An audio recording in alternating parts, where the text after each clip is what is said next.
Hello.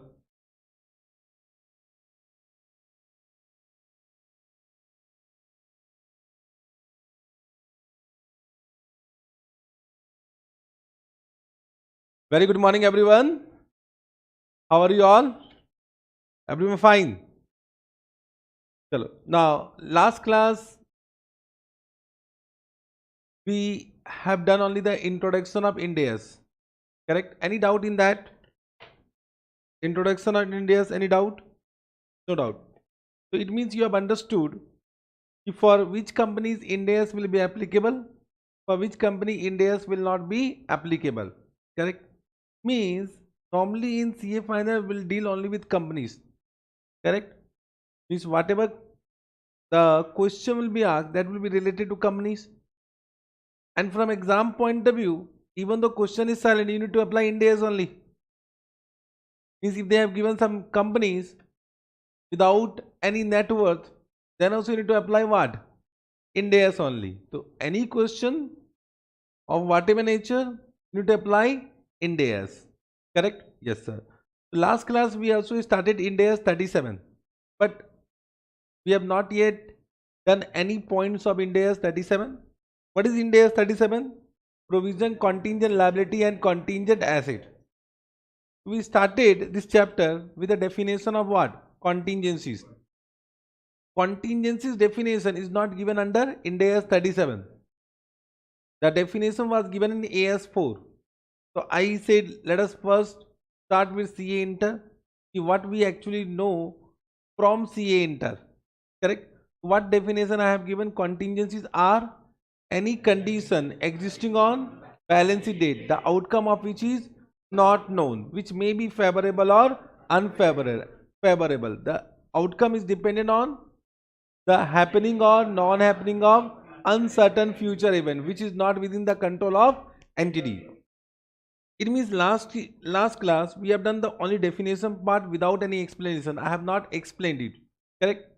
But more or less you have understood that this is the meaning of contingencies. Correct? Let me take one example. I will say a live example to give you the exact explanation of contingencies. Okay. So I said, means I started with the example, then time was over. Let us once again start the example. I said you passed what? 12th exam. You passed 12th exam. Correct? So you opted for what? CA. One of your friend who also passed what? 12th exam has not opted for CA. So they will do what? Plain BCom. Correct? They will do only BCom. You are also doing BCom. But I know what you are doing in BCom. Means your main target is what? Chartered accountancy. Correct. So you opted for CA and one of your friend has registered himself for BCom. Understood? Correct. Now on the date of registration, means once you registered for CA, can you see there is one contingencies? Contingencies means some condition is existing on balance on that particular day. Once you have registered for CA, there is some condition existing on that particular date which arises because of registration with ICI. Correct? But the outcome of that condition is not known to you, whether you will become or whether you will not become CA. Means whether you will pass CA foundation or whether you will not pass CA foundation. First exam is CA foundation, na? Correct? So on that day you don't know the outcome. Can you say it is dependent on happening or non-happening of uncertain future event? Whether you write CA foundation exam or whether you will not write CA foundation exam, that is uncertain right now. Even though you have registered, but many students do not write exam only. Correct? It depends upon uncertain future event, and which is not within the control of, it is not in your hand. You can't control that event. You can't control that event. So can you say with registration, either with ICI or any degree college, there is some condition. So can you say this also has given rise to some contingencies in your life, either in the life of in your life or in the life of your friend. Correct? Understood. So just try to understand. I'm just taken a real life example to give you the explanation regarding contingencies. So can I say on this date, on the date of registration, there is some contingencies. Now from your point of view, can I say you need to react due to such contingencies? React means you need to take some action because some condition is existing in your life. You need to take some action or not. So how to take action, that we need to understand. So can I say you will think about what is the probability of passing CA foundation exam. You will think about a probability of passing CA foundation exam. Till now you have not done any preparation of CA foundation exam. On the date of registration I am asking. Till now you have not received ICS study material also. I hope you are understanding. But on that date, can I say you will think about the probability of passing CA foundation exam. So you will see the past experience of other student, past experience of your friend or other student. Correct now. As per that past experience, your past result of ICI, you will feel that probability of passing CA foundation exam is high or not high. What you need to search now. So what is the probability of passing CA foundation exam? Can I say it is not high? It is not high now. Means probability of not passing the exam is high. Bolna yes or no? Probability of not passing the exam is high. Have you understood? So can you see, due to that contingencies, whatever is existing in your life, you take some action. Action depend upon some assessment, and what assessment you have done, the probability of not passing the exam is high. Therefore, you need to take some action. You need to take some action. What action you will take? Can I say you will take coaching class? Even though ICI is a corresponding course, ICI never says that you take some coaching class. ICI will not say na, but can I say you will take some action and you will take some coaching class in a good academy. In a good academy. So guys, this is nothing but a provision you have created. You have created a provision or not. By taking a coaching class, you may prepare for the examination and then you may or may not pass. Then also it may or may not pass. But can you see you have taken some action or not? Why you have taken action? That you know that probability of passing CA exam is not high. Yeah, probability of not passing the exam is high.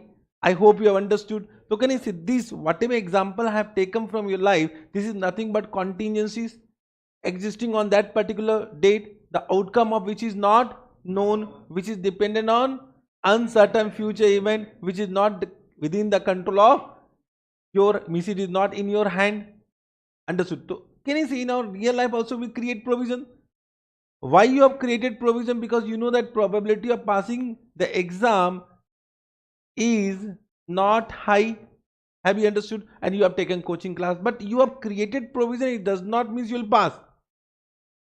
Even though you have created provisions, it may or may not result in favorable situation. It may or may not result in favorable situation. I hope you are understanding.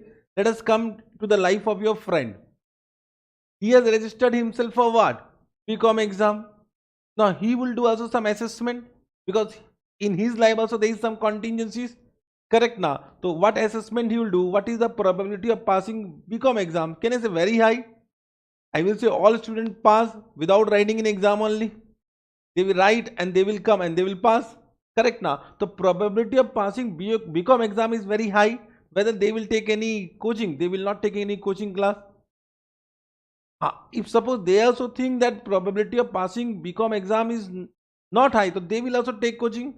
Means if I compare BCom of, if I come to the BCom of Delhi University, so there are many students who take coaching class for BCom also for Delhi University, because there it might happen because the standard of BCom exam is very high in Delhi University. So can it depends upon assessment. I hope you are understanding. But normally for BCom exam, you also know that no one take coaching class. Why they don't take coaching class? This is also one examination, and it is also an important examination. BCom exam is also an important exam for your life. Bole yes or no? You can do masters only after BCom. If you want to do MBA, so you can do MBA only after bachelor degree. I hope you understand. This is also one of the important exam. You can't say that this is not an important exam. It's also one of important exam, but then also you will not take coaching class because you know that probability of passing the BCom exam is very high. So can you see the action depends upon what is the probability? Have you understood? Have you understood this point? Yes, sir. So can I say a simple example I have taken for contingencies. So contingencies can come in anyone's life, and whenever there is a contingency, we need to take some action. The action is nothing but whether we should create provision or whether we should not create any provision. Have you understood? Let me take one more example. Correct? Only for better understanding. Let me take one more example. Suppose this is your what? Home. This is your home. And today is exam day. Today is exam day. Exam day is CA final, financial reporting paper 1. Exam day. And you are ready for exam. You are ready for exam. And you are 100% confident that you will score 90 plus in CA final FR paper. Correct? Have you understood? Means you are already prepared for the exam. And you are ready and you are starting for examination hall. Means you need to go to exam hall now. And your exam hall is, let us assume it is at a distance of 1 kilometer. Exam hall is at a distance of 1 kilometer. Correct? And you will travel this 1 kilometer only by walking. Means you will not take any public or private transportation. Let us put some condition here. Let us assume that there is some strike. You do not have any private transportation. There is no public transportation. You don't have any friend also. No one is there. Means you need to go only by walking. Have you understood? Correct. So it means you need to go walking 1 kilometer. Then only you can write exam. Then only you can write exam. Have you understood? Correct. Have you understood? But what happened? The moment you started for exam hall, you have observed that there is black cloud. What cloud? Black cloud. Understood? Means you observe that there is some clouds appearing in the sky. Understood? Can you see this cloud is nothing but some condition existing on that particular day? Cloud is a condition existing on that particular day, the outcome of which is not known. Whether rain will come or rain will not come, that we don't know.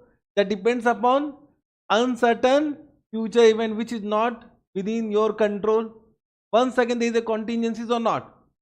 1 second there is some contingencies. I've just taken a very simple example to give an expression of the definition of contingency, so that you can apply this contingency definition in accounting also. Are you able to understand what I am saying? So due to this black cloud, there is some condition existing on that particular day, the outcome of which is not known, which is dependent on uncertain future event, which is not within your control. Condition satisfied, you need to take some action. For action, you need to do the assessment of that condition. For assessment, you will go to Google Baba. You will see weather report. Google Baba you have now. You have Google Baba. You will see what is the weather report of current, as per current circumstances, and as per Google Baba, in your locality there is a high chances of rain. There is a high chances of rain. Understood? You search Google Baba. Google Baba is saying that in your locality there is a high chances of rain. Have you understood? What action you will take? You will use umbrella, you will take umbrella. You will use umbrella, you will take umbrella. So you have taken umbrella. You have taken umbrella, it does not mean you are using umbrella.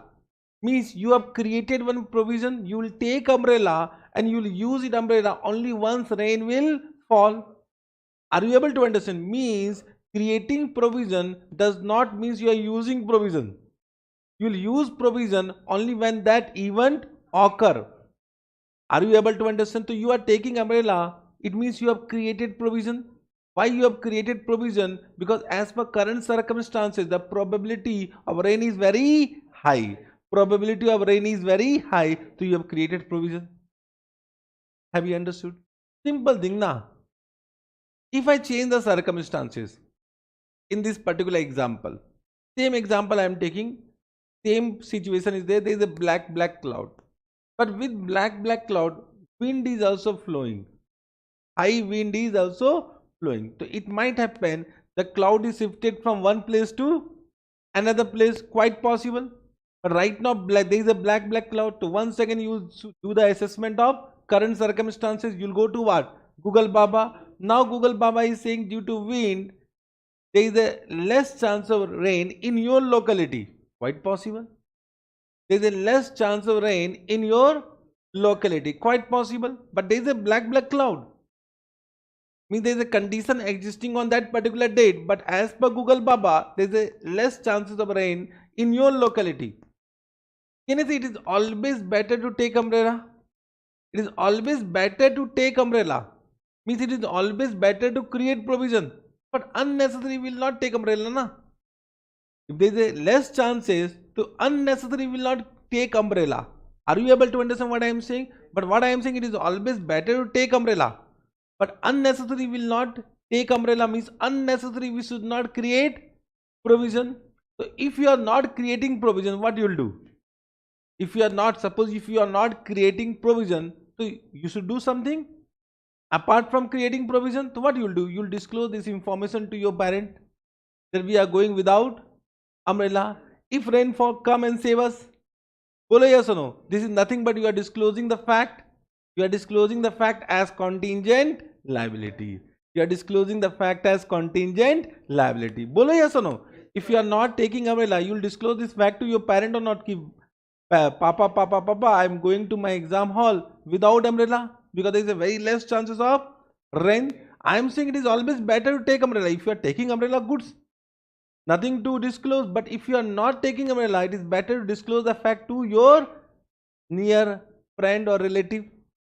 I hope you are understanding. So it means when you are not creating provision, you should disclose the fact to the user of financial statement as contingent liability. Means can I conclude that both provision and contingent liability arises from contingencies only? Both provision and contingent liability arises from contingencies only. Means they are not different. They are from contingencies only. If there is contingencies, either you need to create provision or you need to disclose the fact as contingent liability. This you have understood. Means let me further explain it. I hope this much you have understood. One thing we have understood, that we are discussing about outcome. Means whenever there is a contingencies, we'll think about outcome which may be favorable or unfavorable. Correct? So this outcome may be favorable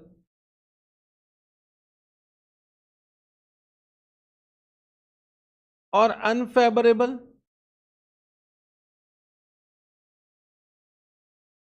Bolo yes or no? Correct. My question to you all, this outcome is due to some condition. Condition is arising from past event or future event. Past event means this outcome arises from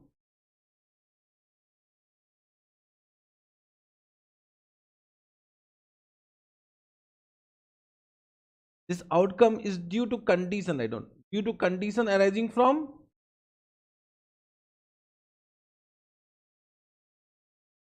due to conditions arising from past event. Have you understood? Now, if I am saying the outcome is favorable, if I am saying outcome is favorable, favorable means can I say expected income? Can I say expected income? When I say expected income, income will include gains also. Income is a wider term. There is no need to say income or gains. Income always include gains. Correct? When I am saying income, expected income, the income will include gains also. Have you understood? When I am saying favorable, it is favorable to entity, means there is a expected gain and this gain will arising from past event. Correct? Now it means whatever we are discussing which principle? Conservatism principle. Means right now we are discussing what? Conservatism. Bolo yes or no? What is the meaning of conservatism? What is the meaning of conservatism? First, what is the meaning of conservatism? Conservatism means what? Know about conservatism, na? We do accounting based on conservatism, prudence. We should be prudent. What is the meaning of conservatism? We should provide all expected expenses. We should not anticipate any expected income. Means we should not recognize any expected income arising from past event. Arising from past event. Means conservatism, whatever we are applying, this is applied on expected expenses and expected income arising from which event? Means any expected income, any expected expenses arising from future event will never be recognized. Will never be recognized. Means if I am saying any expected expenses arising from future event, whether you recognize it, on that we never apply conservatism principle. So we apply conservatism principle only on expected income and expected expenses arising from past event. Arising from past event. I hope you are understanding. बोलना yes or no? Correct. So expected income. So will you recognize it? So can I say do not recognize? Do not recognize. When I am saying recognize, what does it mean? Do not recognize, what does it mean? When I am saying do not recognize, what does it mean? First, recognize means what? Do not record in your books of account. Don't pass any journal entry. So when I am saying do not recognize, it means do not record. Do not record in your books of account means don't pass any journal entry. Don't pass any journal entry. So do not recognize. I hope you have understood. I hope you have understood. Correct. So favorable, can you say any favorable situation as per conservatism, whatever you have done in CA Inter till now. Right now I am not came to CA final. I have not started India 37. I am discussing whatever you have done in CA Inter. Correct. So can I say any favorable situation means any outcome which result in favorable situation arising from past event, do not recognize, ignore it from accounting point of view. Correct. Now coming to unfavorable. Unfavorable. Unfavorable means what? Expected expenses. When I say expenses, it will include what? Losses. So when I am saying expenses, expenses will include all losses also. Got it? Correct. Now expected expenses, there can be two situations. There can be two situations if it is probable. Probable.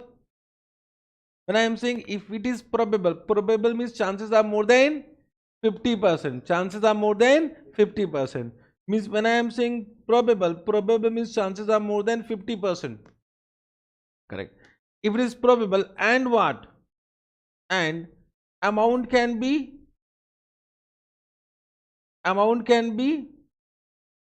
estimated. Amount can be estimated. Means can I say what will be the outflow due to such unfavorable situation that can be understood only when that event occur? Which event? Future event occur, uncertain future event occur. Therefore we right now we don't know the amount of expenses. If you don't know the amount of expenses, we need to estimate it, and if you can estimate it, then you should create what? Provision. Understood? So if the outcome is probable and amount can be estimated, can I say recognize provision? Recognize provision. Have you understood this point?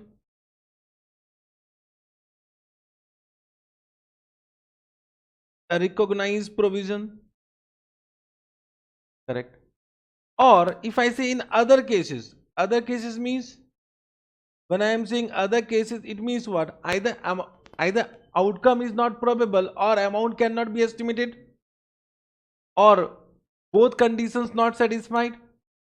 So it become other cases. So in other cases, we'll disclose the fact as what? Disclose it as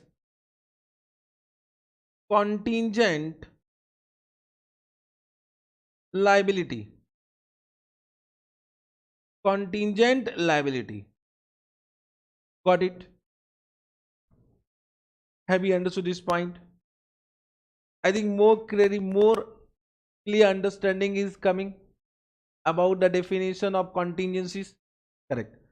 Now, it means one thing is clear, that when we are coming to the recognition, we recognize only expected expenses, means unfavorable situation. Unfavorable situation. So, can I say in this way, when I am saying expected expenses, or if you want to write on losses also, expected expenses or losses arising from which event? Past event. This is keyword. This is keyword. Normally students do not understand past event. They think about any event. So expected expenses due to some condition existing on balance sheet date which arises from past event. We are discussing about that expenses. We are discussing about only those expenses. Means any expected expenses due to future event, ignore it. We never record that type of expenses in our financial statement, current year financial statement. So can you see, these expenses may be due to two reasons. Either due to decline in the value of what? Assets. Either decline in the value of assets, correct, or due to increase in the value of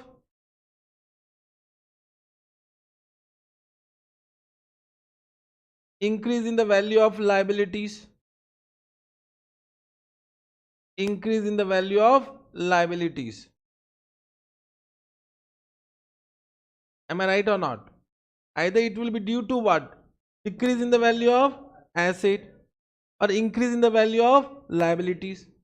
Can you see, when I am saying increase in the value of liabilities, it means there is some outflow of resource. Outflow of resource. Outflow of resource. Correct? Outflow of resource. Have you understood? So when I am saying increase in the value of liability, it means in future there will be some outflow of resource to settle such contingencies existing on balance sheet date. Correct? So can you see, on this outflow of resource we apply Ind AS 37. Means Ind AS 37 is applicable only for this outflow of resource.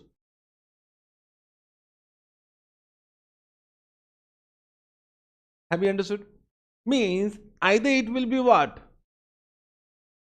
Either it will be provision or contingent liability. Either it will be provision or what? Contingent liability, depending upon circumstances. Depending upon circumstances. Either it will be provision or contingent liabilities. Have you understood? Correct? Can I say it means this provision is nothing but liability? These provisions are liabilities or not? Bolo yes or no? Even these provisions are liabilities. Why it is liability? Because it will increase the value of liabilities only.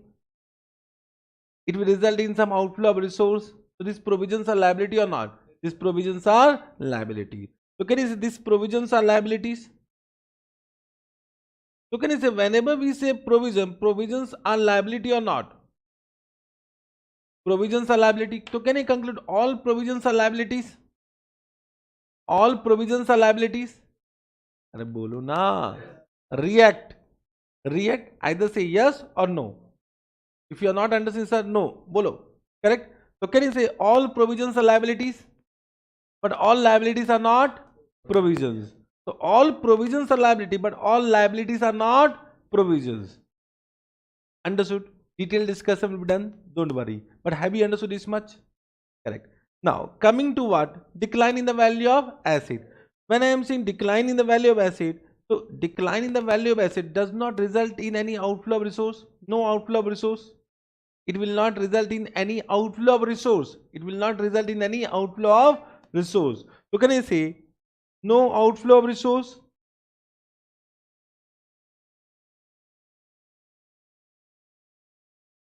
No outflow of resource.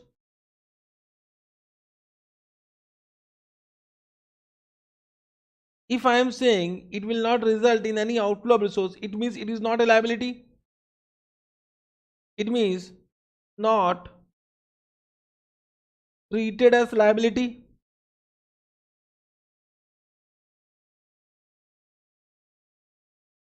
बोलो ना. Not treated as liability. Correct? Have you understood? So any decline in the value of asset due to some condition existing on balance sheet date arising from past event is not a liability. Can you see it is only an adjustment to asset? It is only an adjustment to asset. So it will be considered as what? An adjustment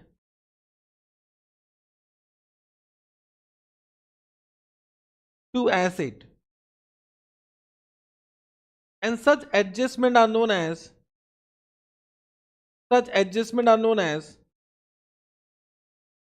impairment losses. A new term in your life? New term in your life or not? Bolo yes or no? Impairment losses. Such adjustment to asset is known as impairment losses. Got it?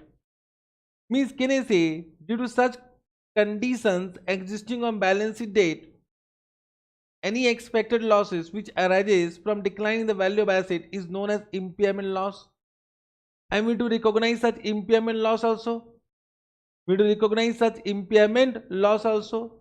But as per which AS or Ind AS? Can I say to such losses AS 29 or Ind AS 37 is not applicable. So we are not discussing about this under Ind AS 37. Ind AS 37 only deals with what? Outflow of resource. So Ind AS 37 only deals with outflow of resource. Are you able to understand? Means let me come to this impairment losses. We will to discuss about various assets. So let me start with inventory because you know inventory.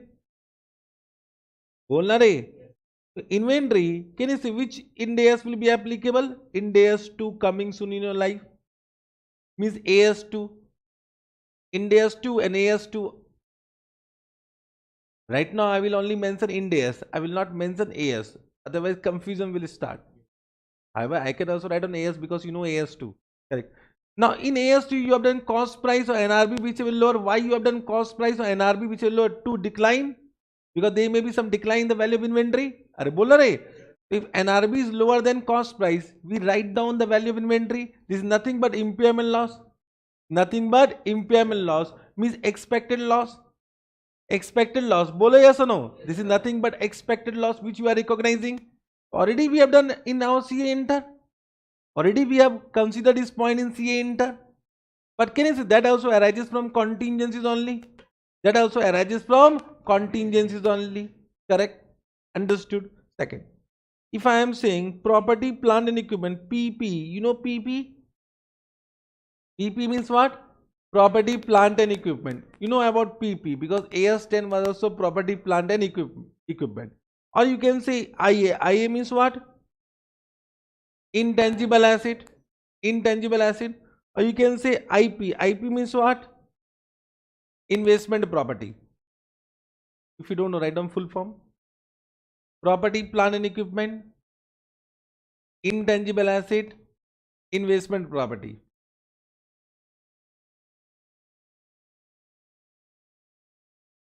Property, plant and equipment, intangible asset, investment property. Correct. Can you say there may be some decline in the value of such asset also? Decline in the value of such asset is also known as impairment loss, and that impairment loss was covered under AS 28, which was not a part of your syllabus in CA Inter, and therefore you don't know about AS 28. But now it will be covered under Ind AS 36. Ind AS 36. Ind AS 36. Have you understood? Correct. Now, how to calculate that impairment loss, that we'll discuss in other chapters. Means when we'll come to Ind AS 36, then only we'll discuss now. Means I am just right now explaining you that this impairment loss is also arising from what contingencies only. Means we are applying conservatism principle, but it is not covered under Ind AS 37. It is not covered under Ind AS 37. Why it is not covered under Ind AS 37? Ind AS 37 says that only outflow of resource will be covered. Means provisions are liabilities. Provisions are liabilities. Correct? Yes, sir. Now coming to one more asset, which is known as financial asset. A new term in your life, financial asset. First time you are listening this term, financial asset. Financial asset. In simple word, we can say receivable. Any receivable. Means data is one example of financial asset. Data is one example of financial asset. Correct. For data, we used to create provision for doubtful debt due to conservatism principle. Means due to some contingencies. Due to some contingencies arising from past event. Only yes or no?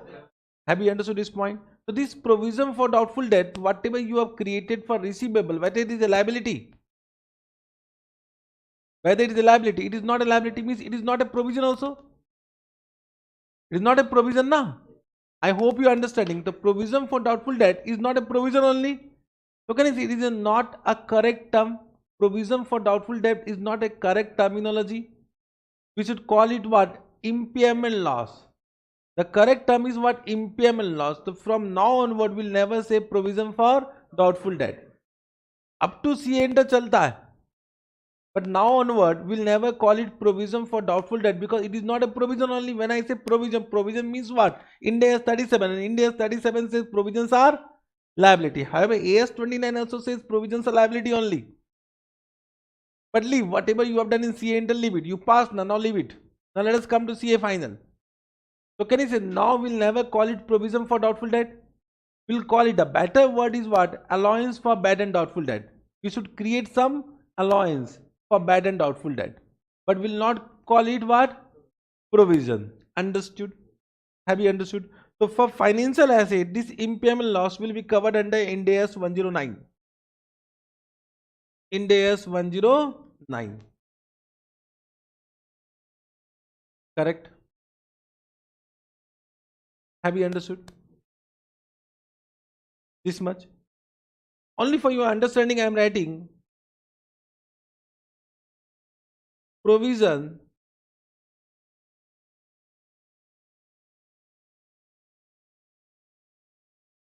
for doubtful debt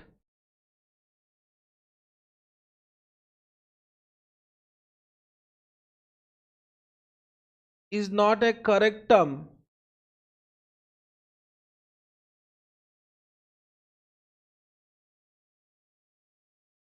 as provisions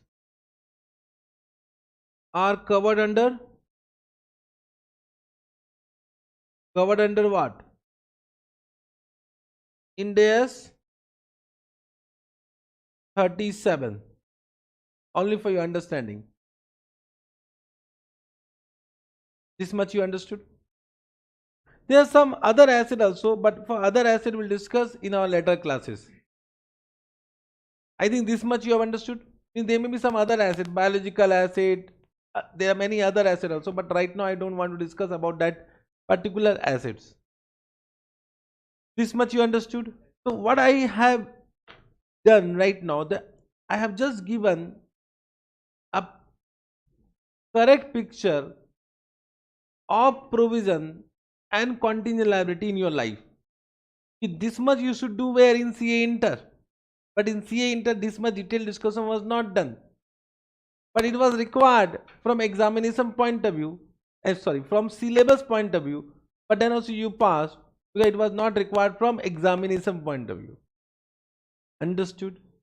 But this much explanation will be required at CA final level, because they will give one case study. You need to apply in that case study the particular concept, then only you can answer. Understood? Correct. If you understood this much, can I ask one question to understand whether you have understood or not? Okay. Apply your common sense. Whenever I am asking question, apply your common sense. Most of the time you will feel that whenever you have some question have been asked, and if you apply common sense as a chartered accountant, when I am saying common sense, so you need to apply common sense acting like a chartered accountant. Think that you are CA and answer it. 99% your answer will be correct. Means in exam hall, if you got some questions and you forget a concept, apply your common sense. Do it. Most of the time, whatever you are thinking, that will be correct. But normally what happens, we feel that we are not correct and we don't write. Normally when new questions come, you'll think that Achha, this question newly, we will not be able to answer, you leave it. But I will say don't leave it, try to answer, applying your common sense, whatever you have understood, just try it. Now, the question is that, you know about provision for depreciation? The provision for depreciation will come in first part ki second part? First part or second part?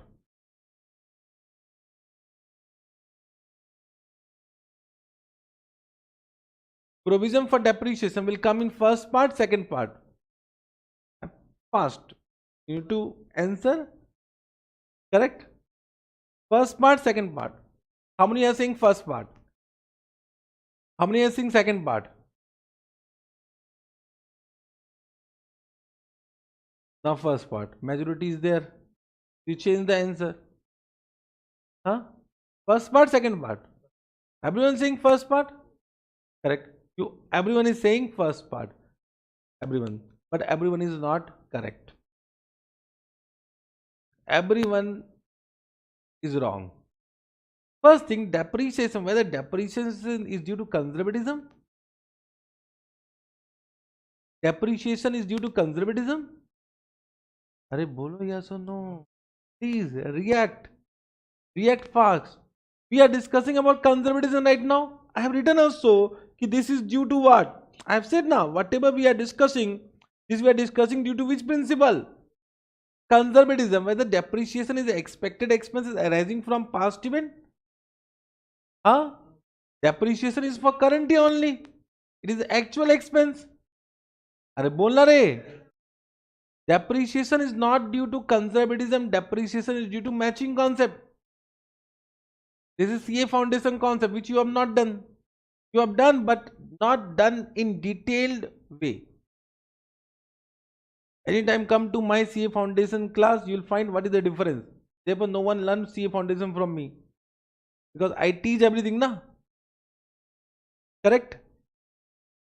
But can I say whatever is the syllabus that you need to do at that particular point? Otherwise, what will happen? CA final will become heavy, and normally this is the reason the student who pass CA Inter exam take multiple attempts in CA final. Student who pass CA Inter exam, I say they are exceptional student. It is not easy to pass CA Inter exam. But why they take multiple attempts? Because in CA Inter they have passed most of the time with only what? Practice, or I will say rectification.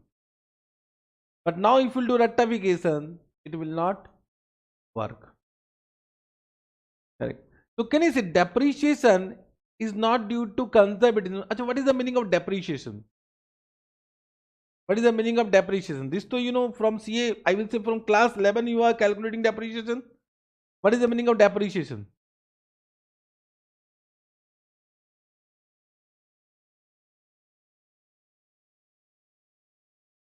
Depreciation does not mean decrease in the value of asset.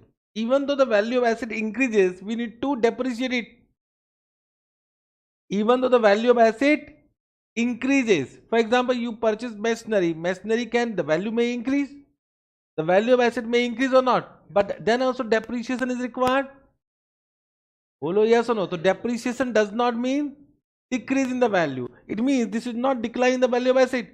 Depreciation is systematic allocation of depreciable amount during its useful life of asset due to matching concept. Means we are allocating the cost price during the useful life of asset due to which concept? Matching concept. So depreciation does not mean decline in the value of asset. When I am saying decline in the value of asset, it is nothing but impairment loss. When I am saying decline in the value of asset, it means what?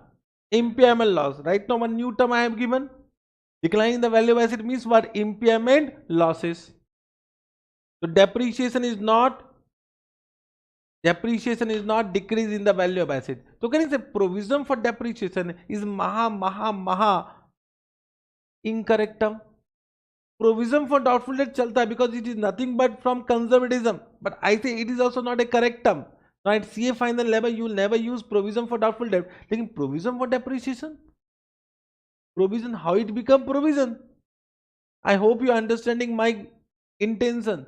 Since the provision for depreciation is not at all correct term, but then also ICI in their study material they are also using provision for depreciation. Means they also don't know anything.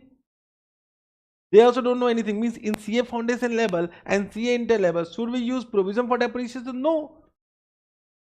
Why you are using provision for depreciation? They also don't know. Okay, the correct term is accumulated depreciation. I think this term also you have used in accounting, accumulated depreciation. And if you read AS10 says accumulated depreciation. They have never said what? Provision for depreciation. Achha, have you prepared financial statement in your office? In your office, when you have prepared balance sheet, in balance sheet you have property, plant and equipment. For property, plant and equipment you will prepare one notes. In notes you will write down what? Provision for depreciation or accumulated depreciation? Accumulated depreciation. Why? Because that is prepared by a chartered accountant. CA will never use what? Provision for depreciation. I don't know why ICA is using. Are you able to understand? But we can't say anything about ICA is our godfather. Understood? Have you understood what I am saying? So can you say provision for depreciation? So we should not use only. If you want to write down for your understanding, write down provision for depreciation is not at all a correct term. The correct term is accumulated depreciation. Means provision for depreciation is not covered under this discussion, whatever I am saying. Provision for doubtful debt is covered in this discussion, but provision for depreciation will not be covered in this discussion, whatever we have done. Got it what I am saying? Yes, sir.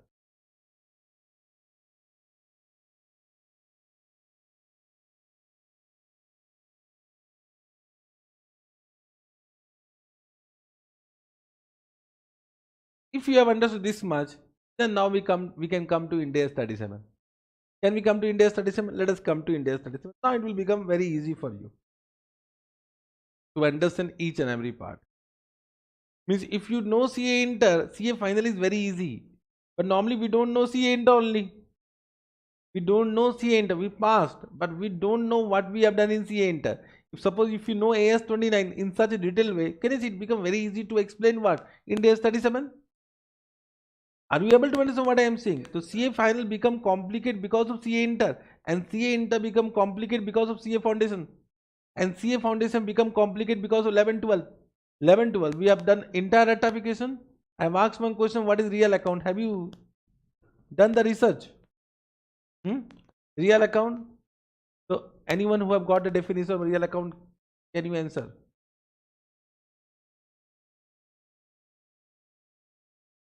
Every batch I'll get this answer only. Every batch. This is Google Baba answer. Google Baba. I have never done search, but I have understood Google Baba. Correct? Google Baba or not?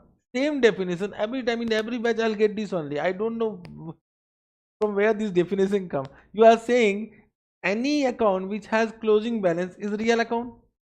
You are saying this na? Are bolna re? So personal account does not have closing balance.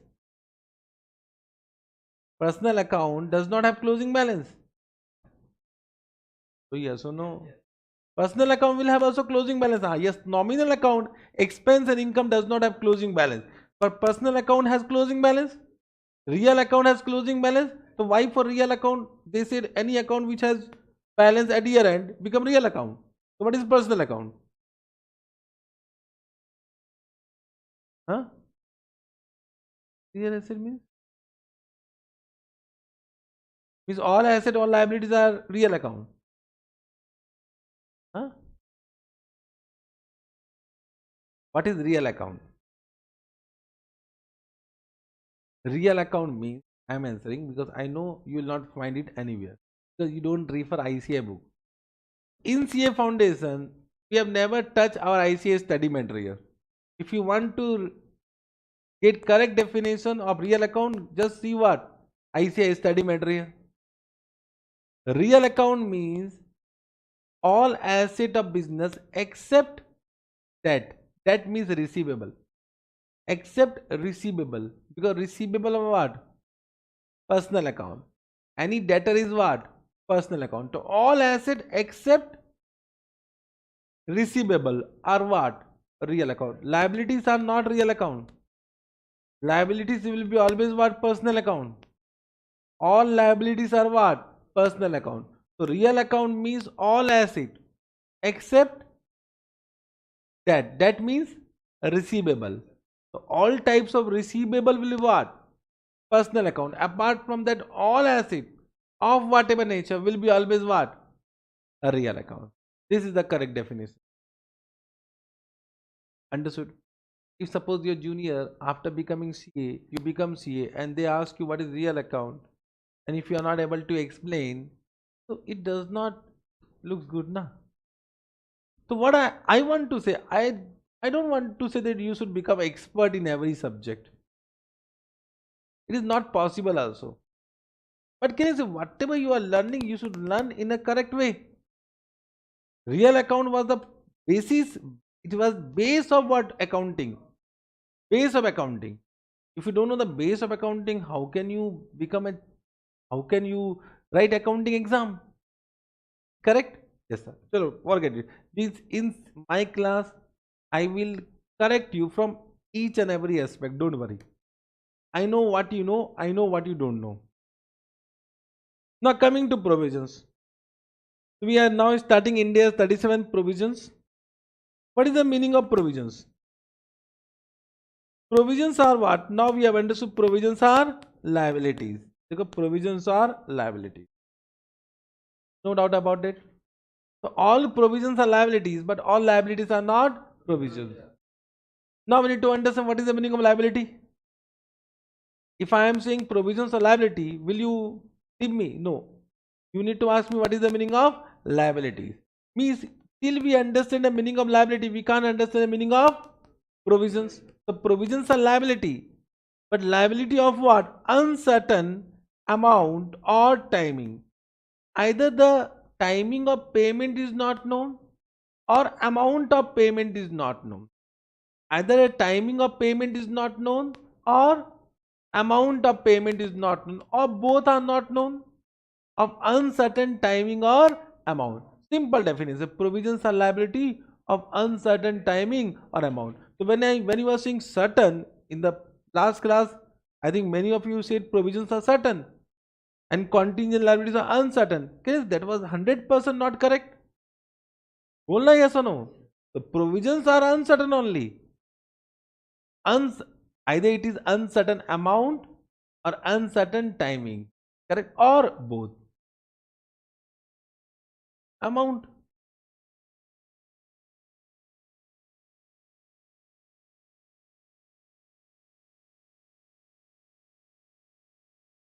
What you are saying?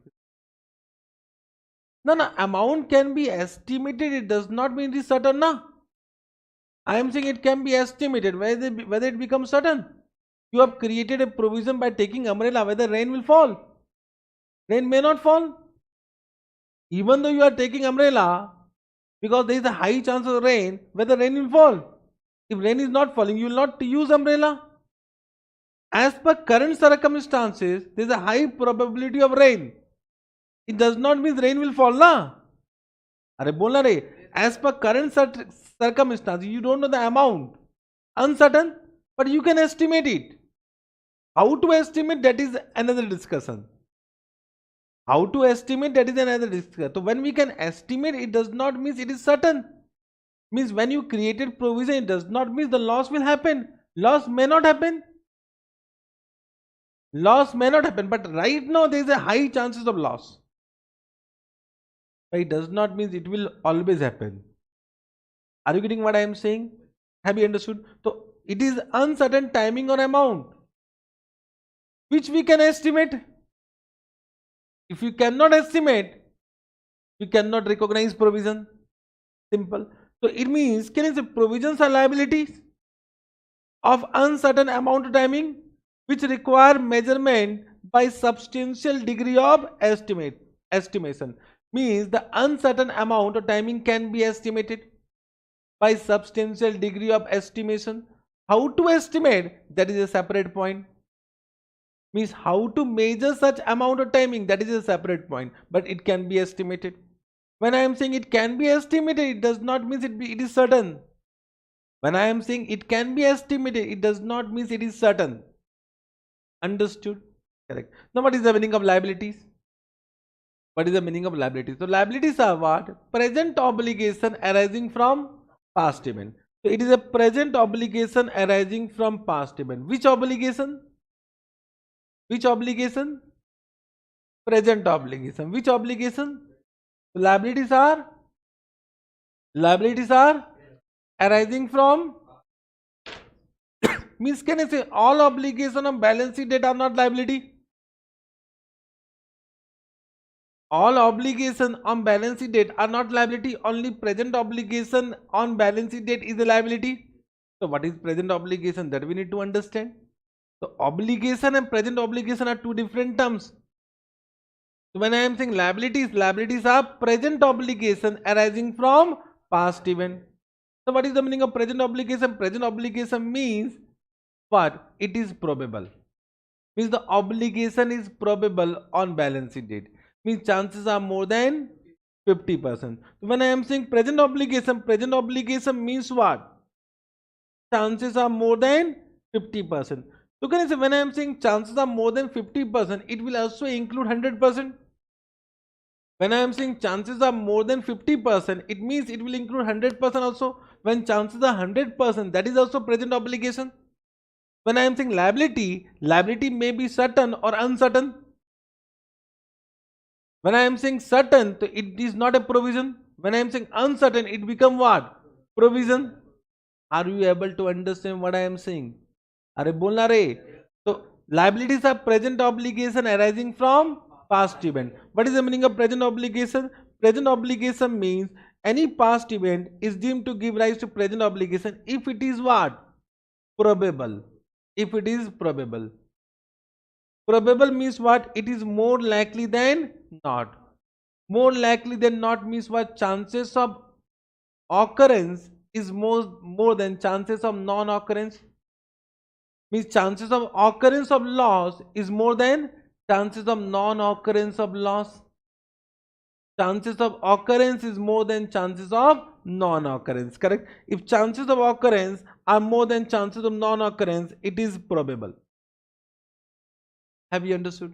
So what is the meaning of liability? Liability means present obligation arising from past event. Correct? Which will be settled through outflow of resource. Which will means for future tense. So settlement will be done in future. It will be settled in future only. So which will be settled through outflow of resource.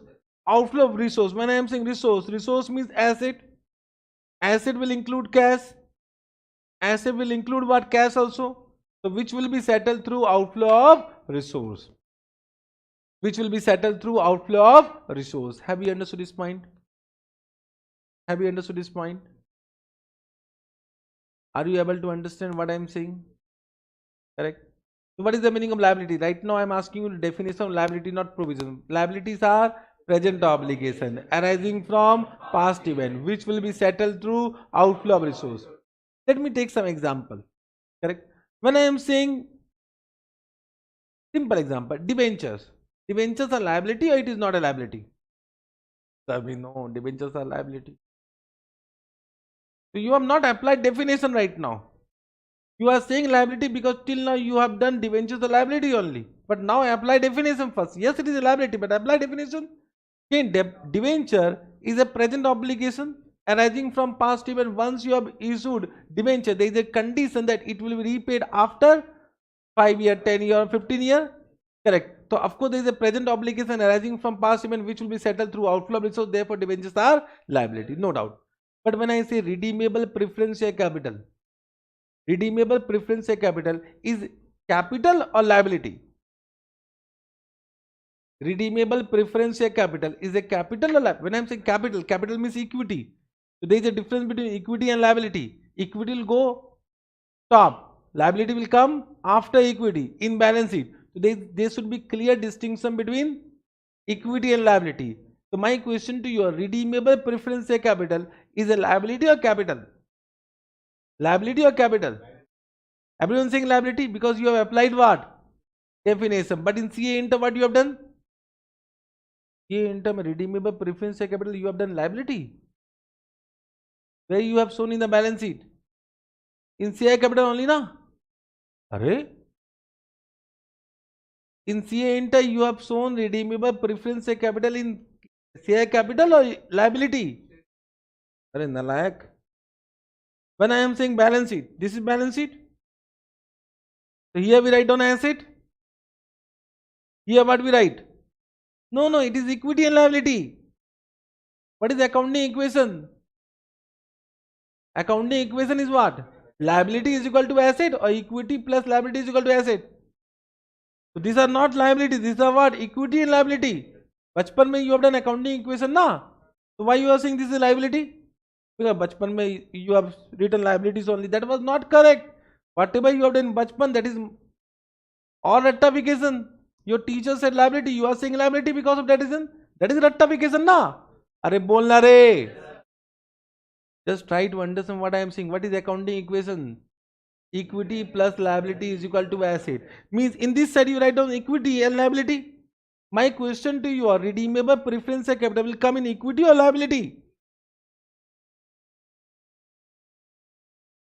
Now it will, what you have done in CA inter, but that was not correct.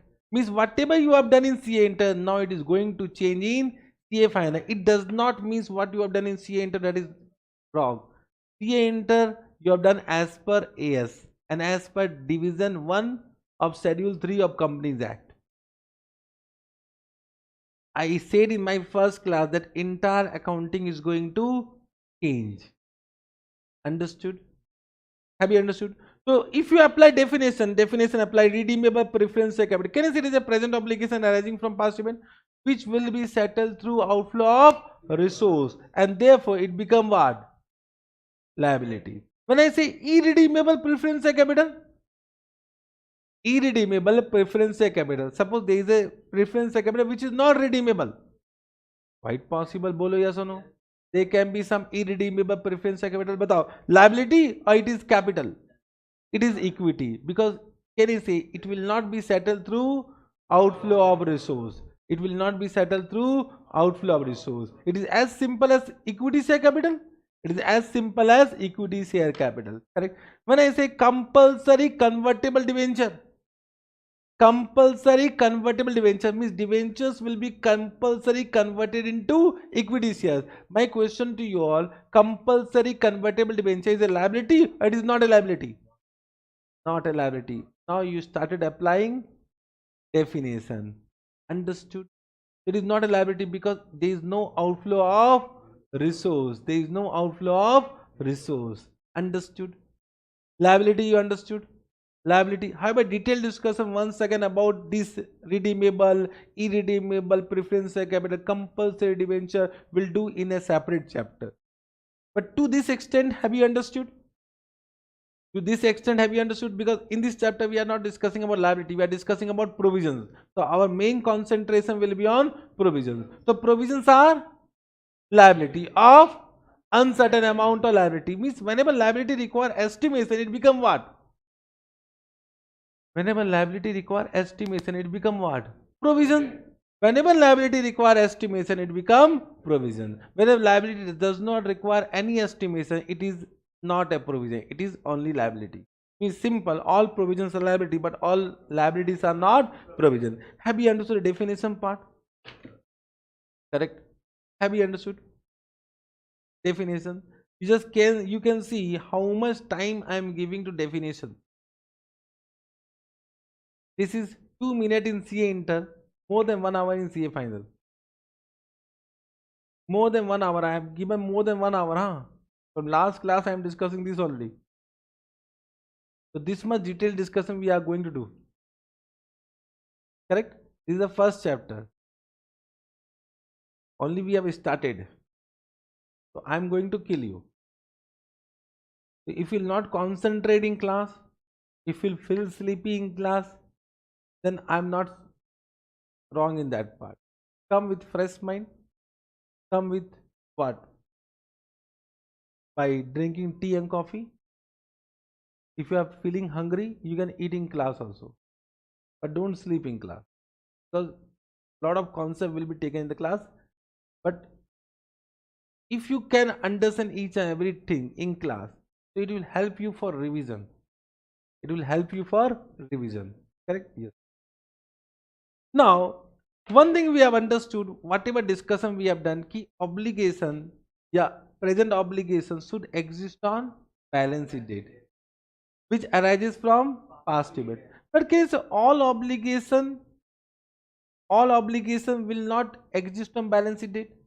So in this chapter only we are discussing about those obligations which exist on balance sheet date. Correct? Now we are discussing only about those obligations which exist on balance sheet date. Correct? Understood? So any obligation means any event which giving rise to that obligation on balance sheet date, that event is known as obligating event. In this chapter that event will known as what? Obligating event. Means obligating event will give rise to obligation on balance sheet date. Correct? Means those past events which give rise to obligation on balance sheet date are known as what? Obligating event. Means from this chapter you need to first find out whether there is any obligating event. When I say obligating event, means it gives rise to obligation on balance sheet date. Means any obligation which do not exist on balance sheet date, we are not discussing about that. We are not discussing about that. If that obligation become present obligation, then we should think about provision. That obligation may not be present obligation, then we will not think about provision. Present obligation you have understood. When obligation is probable, then it means what? It is a present obligation. Correct. Now these obligations are of two types. These obligations are of two types. This obligation, which obligation which is arising from past event. So we are not discussing about any obligation which arises from future event. Are you able to? Only those obligations which arises from past event and existing on balance sheet date. These obligations are of two types. One is known as legal obligation, one is known as constructive obligation. This constructive obligation is a new term in your life because AS 29 was silent regarding constructive obligation. AS 29 was silent regarding constructive obligation. So it is a new term in your life. What is legal obligation? Legal obligation means any obligation which arises due to some contract or any act or any other legislation. Correct? Means any obligation which arises due to contract or legislation or any other obligation of law, that become legal obligation. For example, right now we have done one contract. We have done one contract that I will teach you, you will learn from me. Can you say in a contract both party will have some obligation? In any contract I have one right and I have one obligation. You have also one right and you have also an obligation. What right I have? Right to receive consideration. What right you have? Right to receive services. What is my right? Right to receive. What is your right? Right to receive service. What is my obligation? Obligation to provide services. What is your obligation? Obligation to pay the amount. So my obligation is to provide services, whether it is outflow of resource. No. So this obligation will not meet the definition of liability. It is outflow of what I am providing services. There is no outflow of resource.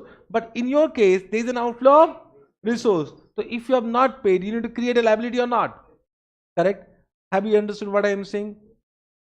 So this obligation arises due to some contract? Due to some contract, or it can be income tax payable. If I am saying income tax payable, that arises due to some act, or GST payable arises due to some act. So any obligation which arises due to any contract or any legislation or any other law will be a legal obligation. Normally, can I say we recognize legal obligation? I think no discussion required for legal obligation. But sir, what is constructive obligation? Correct. Right now we have done one contract that I will teach you, you will learn from me, and you need to pay a fees of this amount. This is a contract. But suppose during the classes I have made one announcement. That any student who is scored 90 or 90, more than 90% marks in FR in the exam conducted by ICI, I will refund 50% of fee. This announcement I have made, and this is the announcement I am making. For you also it is applicable. Any student who has taken classes from me is my student, who is score what 90% or more than 90% in FR exam conducted by ICI, I will refund 50% of fees paid by you. Correct? Have you understood? My question to you all, any legal any contract, this is not a contract because I have announced but you have not accepted. This is not a contract. Whether there is any legal obligation, it is not a legal obligation. But whether there is any constructive obligation, yes. It is because I have done some public announcement or any announcement. Correct now? So I am bound by this statement. I am bound by this statement, means any student who passed and score 90% will come and I have to refund the fee. Yes or no? So this become constructive obligation. Ind AS 37 says that you should also apply Ind AS 37 to constructive obligation. Means if there is a constructive obligation, then also you should create provision if all the conditions are satisfied. Understood? So what is the meaning of constructive obligation? Constructive obligation derives from entity's own action. My own action. It arises from entity's own action. It may be due to past practice. Suppose in last batches I have refunded the fees. So can I say you have some valid expectation in your mind? Sir, in this batch also you have some expectation even though I have not announced it. Correct? In last batches if I have refunded to, in this current batches I should refund? Yes or no? Either due to past practice or any published policies. Suppose in website I have just given one policy ki normally I refund the fees if you score 90% or more than 90%, published policies, or any specific statement in the class I have done. So it may be either due to past practice or published policies or any specific statement which indicate that entity will accept the responsibility. Of course, when I have done announcement, it means I will accept the responsibility. Correct now? And it created a valid expectation on the part of other party. Once I have announced, you said, oh, maja aayega. Bolo yes or no? Yes. So some valid expectation in your mind or not? Are you able to understand? It means it become a constructive obligation. Have you understood? Now suppose I'm just giving one good example. Suppose you started one factory, and whenever you will start factory, so of course you will pollute the environment. Correct? And there is no act on cleaning the environment. Normally in India we do not have such type of act. In metro city there may be some act. So there is no act of cleaning up the environment. So you are polluting. But in website, you have done in your website or in any statement you have announced whatever that will clean up the environment. In your website is mentioned that whatever pollution we are creating will clean up. So can I say it become a constructive obligation to clean up the environment, even though there is no legal obligation, even though there is no contractual or legal obligation? In that also you need to create what? provision if all the conditions are satisfied. Got it? Have you understood? Yes, sir. So now you have understood obligation. Obligation means what? Can be legal obligation or constructive obligation. Got it? Now coming to point number C, recognition of provision. When to recognize provision? If all the three conditions are satisfied. There are how many conditions? Three conditions. If all the three conditions are satisfied, you should recognize provision. These all three conditions have been taken from this definition only. Let us read one by one. There must be present obligation arising from past event. Present obligation. Which obligation? Can I say it can be either legal obligation or constructive obligation? So now whenever I am saying obligation, obligation can be legal obligation or constructive obligation. Correct? So this obligation can be either legal or constructive obligations. Got it? So there must be present obligation arising from past events. Second condition is what? Outflow of resource which is required to settle the obligation is also probable. Whenever I am saying probable, probable means chances are more than 50%. Means outflow is also probable. Outflow must be also probable. Correct? Third condition, a reliable estimation can be made for the amount or timing of obligation. Of course, estimation can be made. If you can't estimate, how can you pass journal entry? For journal entry, amount is required now. If amount cannot be estimated, you can't recognize it. So third condition is deemed condition. Third condition, deemed condition. Now for journal entry, you require amount, and amount means either actual amount or estimated amount. Either actual amount or estimated amount. If you can't estimate, means disclose it as what? Contingent liability. Have you understood? So okay, this three condition is understood point from definition. From exam point of view, if question is silent, always you should assume that estimation can be done. Means if suppose some questions has been given without third point, so then you will say no provision will be created because amount is not given. No. From examination point of view, if even the question is silent, always assume that estimation can be made. Estimation can be made. Understood? So that is a deemed condition now. Otherwise, you will never create provision. Understood? Correct. So point number 3, I think only a discussion is required how to measure, how to estimate. Correct. But one doubt will come, sir. Point number 1 and 2. When I am saying present obligation means obligation is probable. Means obligation is probable, then outflow is also probable. So one doubt will come, what is the difference between point number 1 and point number 2? When I am saying present obligation means what? Obligation is probable. Are bolna rahe? And point number 2 is what? Outflow is probable. Now one doubt will come, sir, what is the difference between point number 1 and point number 2? When I am saying obligation is probable, it means chances of occurrence of that event is high. Are you getting? So occurrence is probable. Once occurrence is probable, you will think about whether outflow is also probable. Means can you avoid payment? If you can avoid payment, then you can't recognize provision. So both conditions need to be satisfied. It is quite possible that there is a present obligation, means occurrence is probable, but then outflow is not probable. If outflow is not probable, do not recognize provision. Have you understood? Have you understood? Have you understood? So what is the first condition? There must be present obligation arising from past event. Second condition, outflow is also probable. Third condition, a reliable estimation can be made. Correct? Now, of course, you are thinking about point number 1 and 2, so give some example. You are thinking or not? Yeah. So I know what you are thinking, what you are not thinking. Correct? So wait till I complete. Wait. Till I complete. Wait. Don't think much, because once you start thinking now, you will not listen me. And I can understand from your face that you are thinking something. Arey, ye kya ho gaya? Don't wait. Understood? So point number 1 and 2, you require one example. Let me take one example of CA Inter. This example, whatever I am taking, this type of question have been asked at CA Inter level also, by ICI only. And you must be aware about this example, because every teacher will teach this example. Suppose you purchase one aeroplane. You remember this example?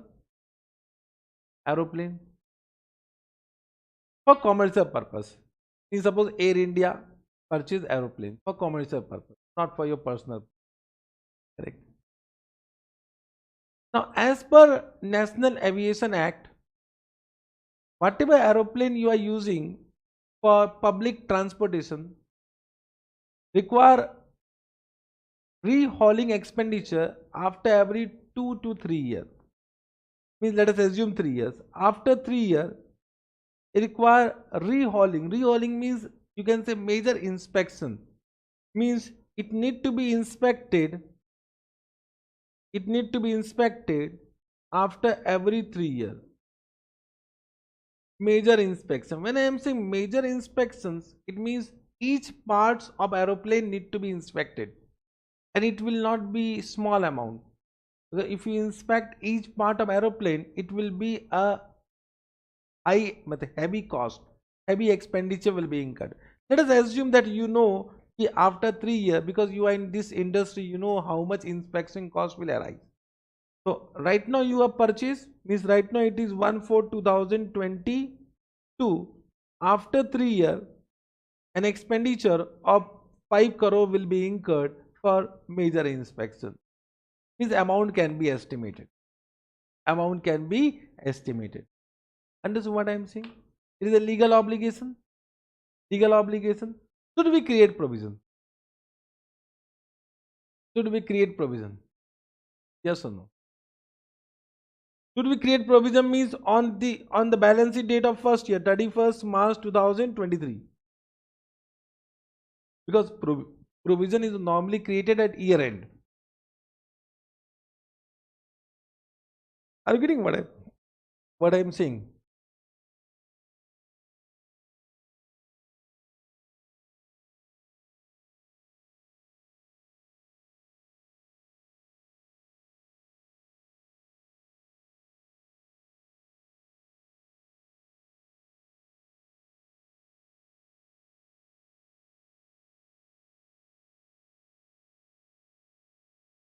Should we create provision?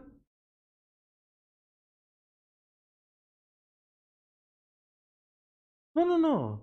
Future event. Why it is future event?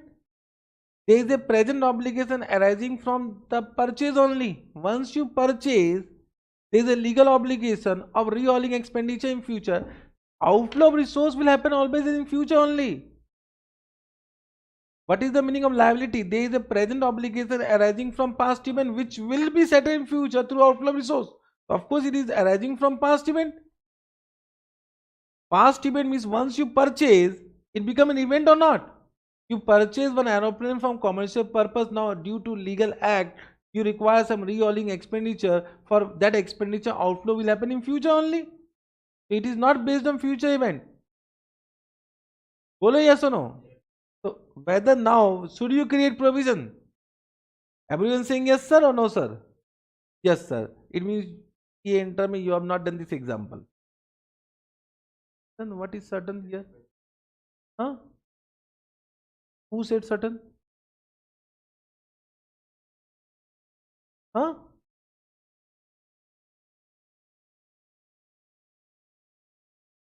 First, let us apply condition. Whether first condition satisfied or not, you need to apply conditions. Don't think without applying Ind AS 37 one by one.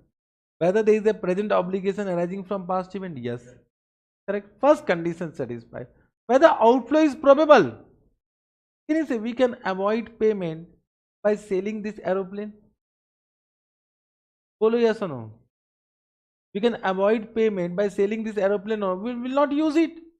It is given that yes, after every 3 years inspection is required, but only when you reuse it. Nah. If you don't reuse it, whether that expenditure is required, no. Means can this expenditure is dependent on future conduct of business? This expenditure is dependent on future conduct of business. It means outflow is not probable. If outflow is not probable, we will not recognize provision. Understood? It means second condition is not satisfied. Second condition not satisfied, there is no requirement of any provision. So what Ind AS 37 says, everyone? What Ind AS 37 says? Only those obligations which exist independently only those obligations which exist independently from entities future conduct of business should be recognized. Means any obligation which is dependent on future conduct of business should not be recognized as provision. Why? Because can I say in that case outflow is not probable.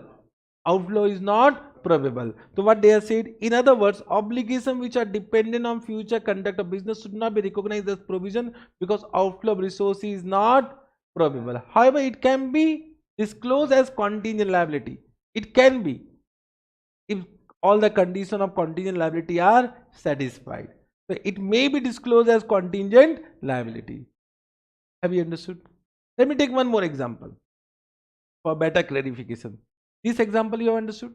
All these examples are mentioned in your question bank through illustrations only. Means when you read the question bank now, you can see question bank concept based example is given.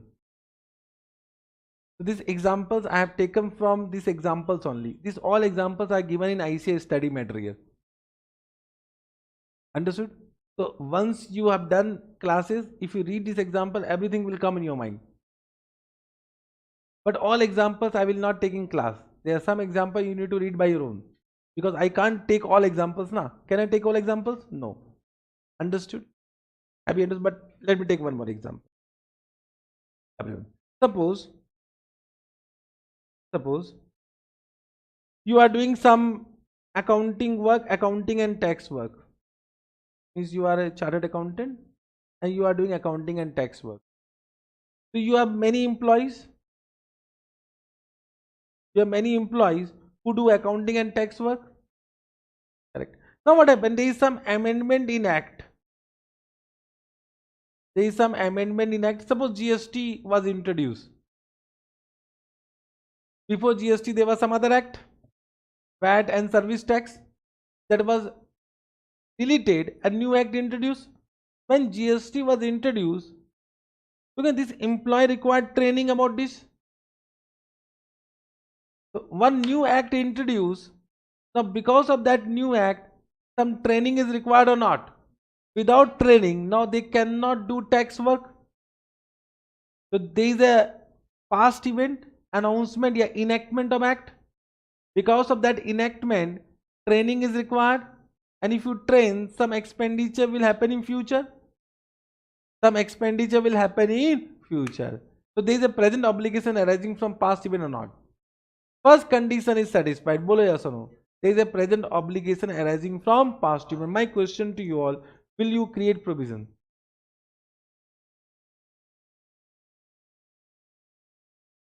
Amount will be amount. I said is deemed condition. If I have, suppose we can estimate anything, Ray. I can estimate your life also. If you give me a chance, I can estimate your life.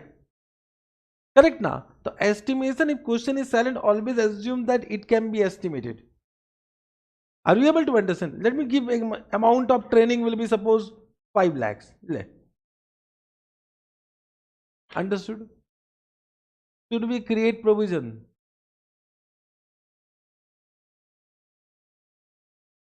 Follow.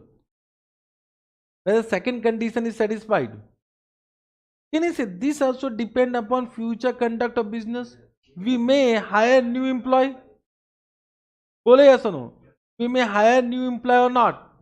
If you hire new employee or any expert employee, training is not required. Bole yes or no? Means you may retrench this employee and you may hire new employee. Quite possible or not? It means, can I say it is dependent on future conduct of business? Because it is dependent on future conduct of business, therefore provision is not required. Simple. Two best example I have given. Understood? Have you understood? Therefore, for this training expenditure will not create any provision. It does not mean first condition was not satisfied. Yes, there was first condition. There was a present obligation arising from past event, but outflow of resource was not probable. Outflow of resource was not probable. Understood? Have you understood? So I hope this point now you have understood. Point number D you have understood. Come to point number E. Point number E is very simple. Can I say every obligation will involve other party? Obligation involve other party na? But it is quite possible that you don't know the identification of that other party. If there is an obligation which is payable to some party, but you don't know which party, then also India 37 says recognize provision irrespective of identification of that party. So even though you don't know the identification of other party, recognize provision. Correct only. Understood? Next point. Point number F. Legal obligation arises only when legal obligation. We are discussing about legal obligation. Legal obligation arises only when legislation are enacted. That means act is enacted on balance date, on balance date, or it is virtually certain, or it is virtually certain, take one correction, on reporting date,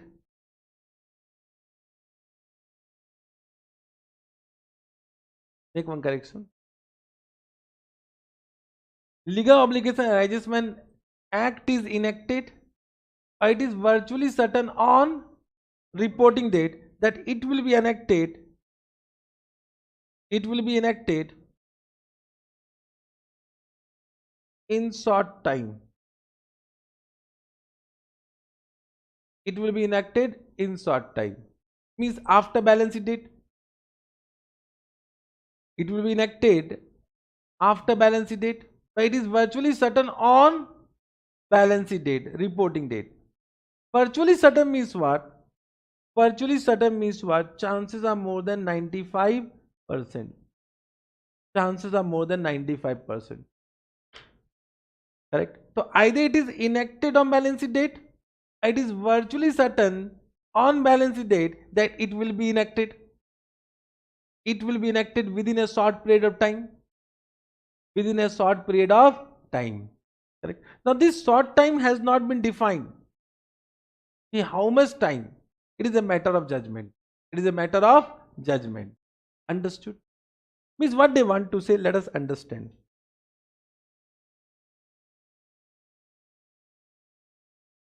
Let us understand.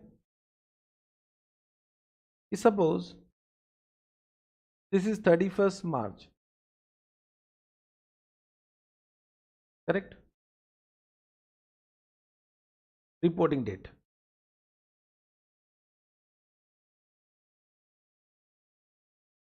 Reporting date. Correct? And suppose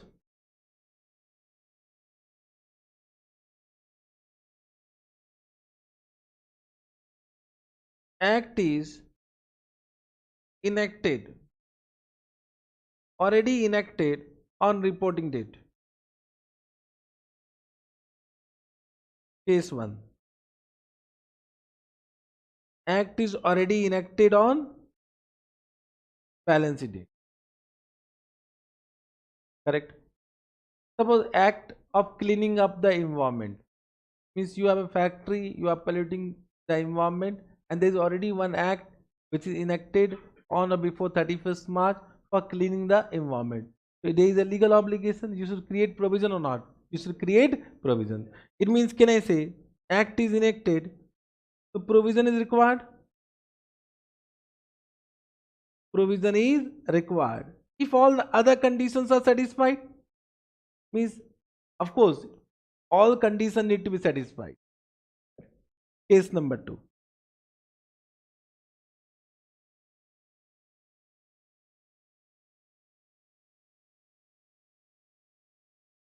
Act is not enacted,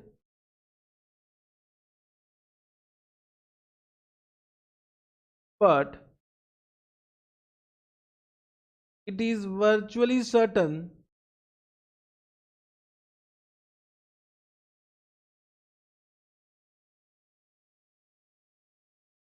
that it will be enacted.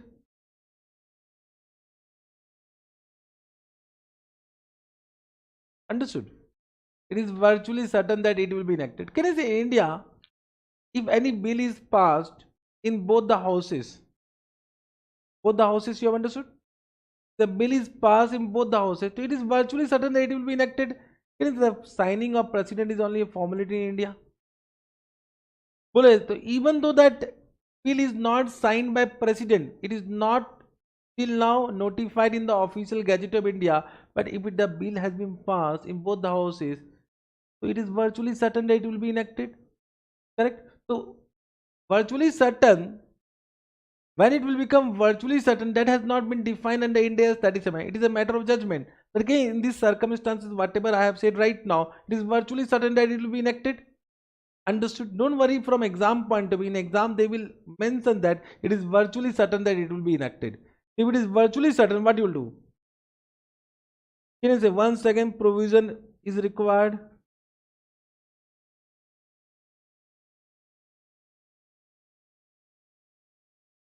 Provision is required.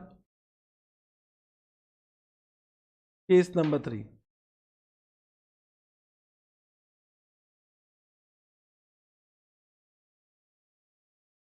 Neither case 1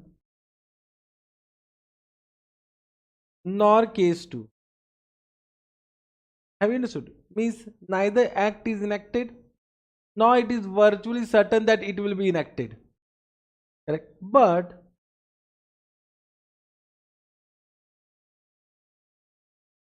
there is constructive obligation. Quite possible.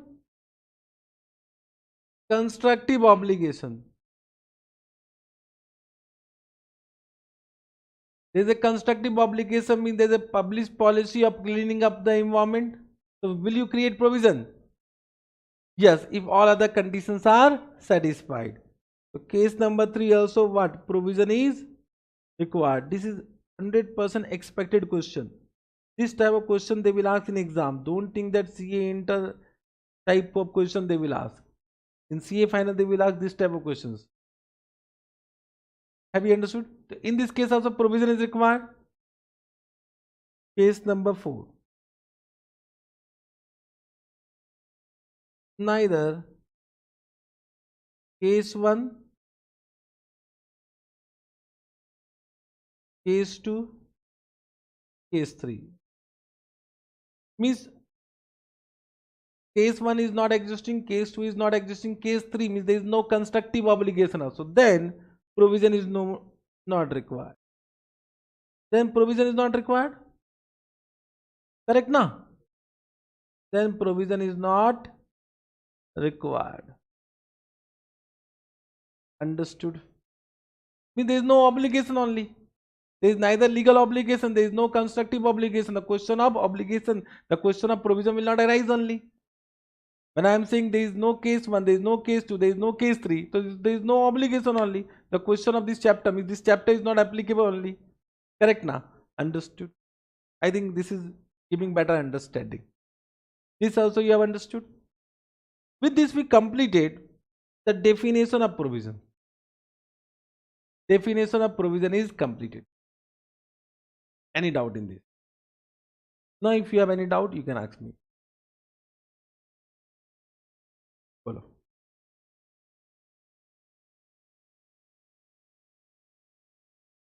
Any doubt?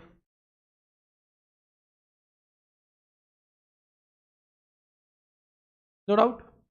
Correct. Now, once you have understood provision, it will not take much time for contingent liability. Correct?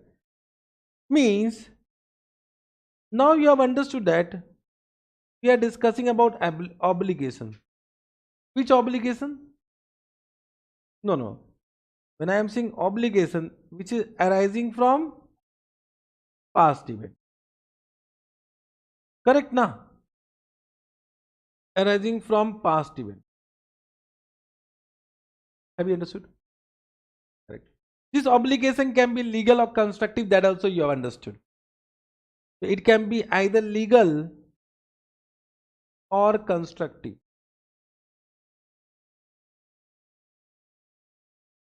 Or constructive. Got it?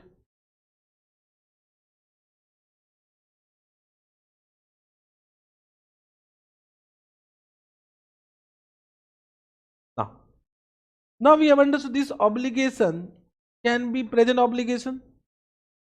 So obligation can be present obligation or it can be possible obligation, a new term in your life, or it can be possible obligation, or it can be remote obligation. Remote obligation. Understood?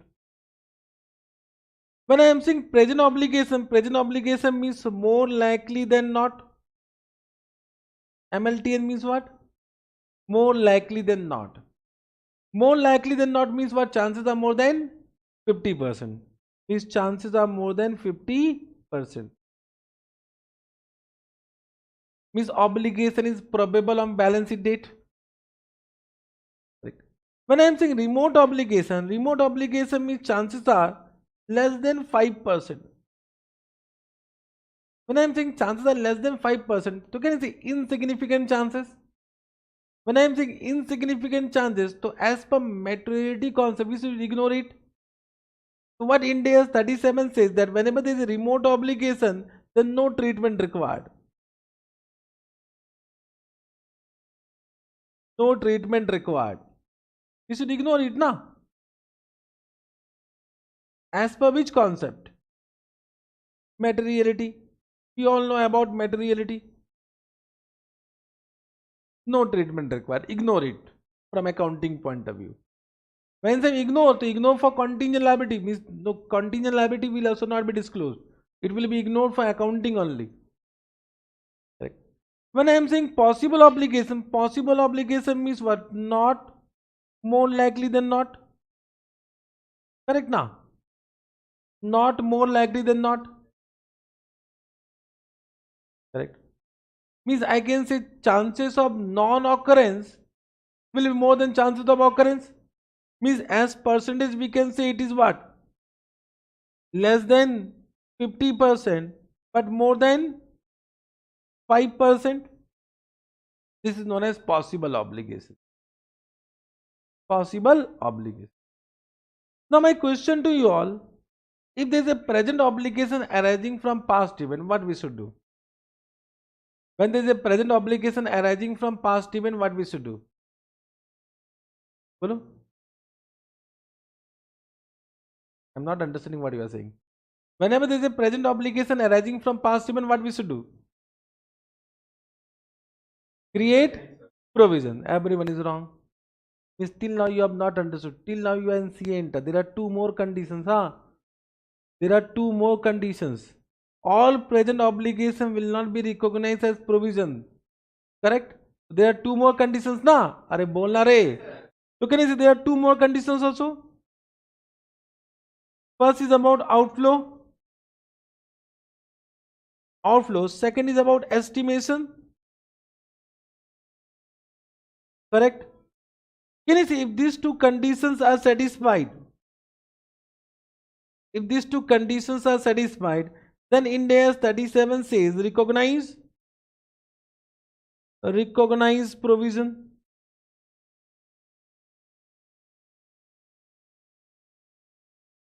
Recognize provision. Correct? Have you understood? But there can be a situation that when there is a present obligation arising from past event, but either outflow of resource is not probable or amount cannot be estimated, or both conditions not satisfied. Quite possible or not? Means can I say either these or these not satisfied? So in this case, what Ind AS 37 says, disclose it as what? Contingent liability. So it will become contingent liability. Are you able to understand what I am saying? Have you understood? Contingent liabilities.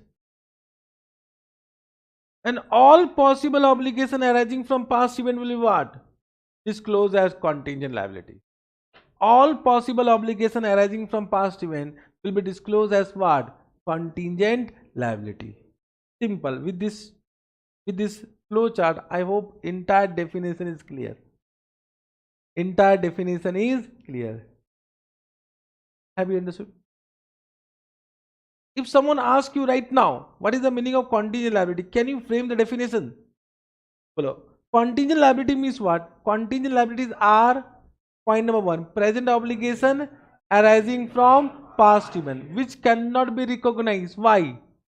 Which cannot be recognized because either outflow of resource is not probable or reliable estimation cannot be made, or point number 2, it is a possible obligation arising from past event. Definition completed. Can you say we can frame definition in our own word if we know the concepts? If we can frame definition, now I think you will never forget. Can you repeat with me? What is the meaning of contingent liability? Contingent liability means present obligation arising from past event which cannot be recognized. Why? Because either outflow of resource is outflow of resource is not probable, or amount cannot be estimated, or it is a possible obligation arising from past event. Understood? Correct? Let's see what the definition is given. What is given? Contingent liability. Contingent liabilities are present obligation from past event which cannot be recognized because either outflow of resource to settle the obligation is not probable or reliable estimation cannot be made, or it is what? Possible obligation arising from past event. If you write this much, you get marks. But let us complete it. Possible obligation arising from past event, the existence of which will be confirmed by happening or non-happening of uncertain future event which is not wholly within the control of entity. This also we know. But can I say from exam point of view, if you write on all possible obligation arising from past event, you need to recognize what? You need to disclose it as what? Contingent liability. So if you write on this much only, you will get marks. Means from exam point of view, now what you are writing, that is important. When you are writing, you should write on the keywords. In this definition, what are the keyword? You only say, can I say present obligation? This is keyword, this is keyword, and this is keyword. If you write all these 4 keywords, you will get marks. If you are not writing this keyword, you will not get marks. Means suppose you substitute possible obligation with a different name, a different terms, you will not get marks. So keywords is very important from exam point of view. Examiner will just check whether we know the content of Ind AS 37 or not. They will not see the grammatical language. Means even though there is a grammatical mistake, they will give marks. Are you getting what I am saying? Simple definition or not? Simple definition. Contingent liability, whether it will be recognized. Whether we recognize contingent liability? No. So can you say understood, not recognized but required disclosure in the financial statement. When I say required disclosure in financial statement, can you say financial statement consists of balance sheet, statement of PL, statement of cash flow, statement of changes in equity coming soon in your life, and notes to account. So when I say disclose where? Notes to account. So when I say disclosing financial statement, it is always what?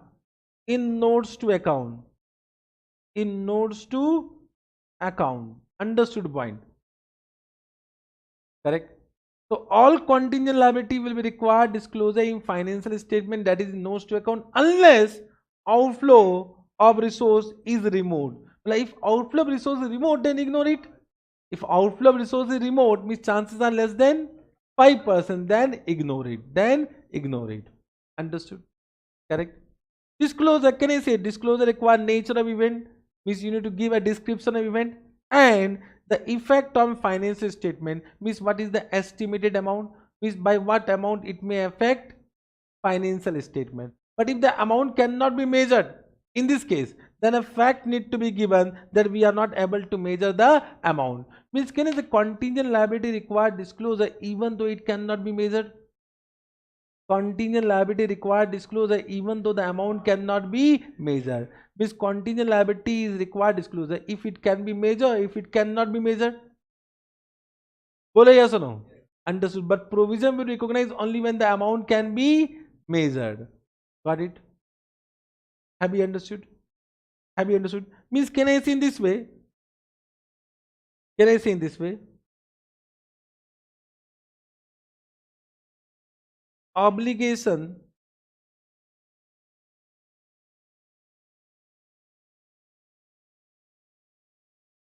present possible.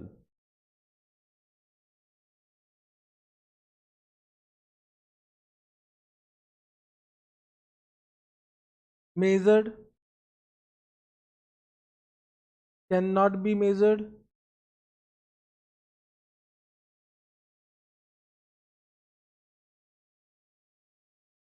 measured, cannot be measured. Quite possible. So, if there is a present obligation, let us assume outflow of resource, that condition is satisfied. Okay, that I am assuming. So in the first case, it will be provision. In second case, disclose it as what? Contingent liability. In third case, disclose it as what? Contingent liability. In fourth case, also disclose it as what? Contingent liability. Understood? Have you understood? Got it? Yes, sir. With this, meaning of contingent liability is also over. Let us complete the meaning of contingent asset, then I will take break. Let us complete it. Or you want break? Complete or you want? Chalo, let us take break.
Can we start once again, everyone?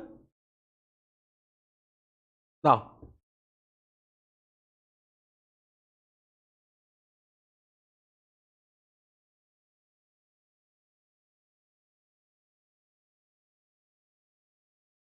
so before break, we have done the definition of what provision and contingent liability. Now let us come to the meaning of what contingent asset. Now, once you have understood contingent liability, you can easily understand contingent asset. So contingent asset means what? When I say asset, so there is a inflow. Inflow means possible inflow. Correct? Understood. So can I say contingent asset a possible asset? Possible asset arising from what? Past event. Possible asset arising from past event, the existence of which will be confirmed only by occurrence or non-occurrence of uncertain future event which is not within the control of entity. Means can I say all possible asset arising from past event will be what? Contingent asset. All possible asset arising from past event. So you can see if I am saying liability. So for liability they have said present obligation and possible obligation. But for asset they say asset or possible asset. Asset or possible asset. Are you getting what I am saying? So all possible asset arising from past event will become what? Contingent asset. Correct. Now for accounting treatment, when I am saying asset, we should think about inflow. Whether the inflow is probable or not probable. Whether the inflow is probable or not probable. So when I am saying recognition and disclosure, so we should think about inflow. So what Ind AS 37 says that if inflows are virtually certain,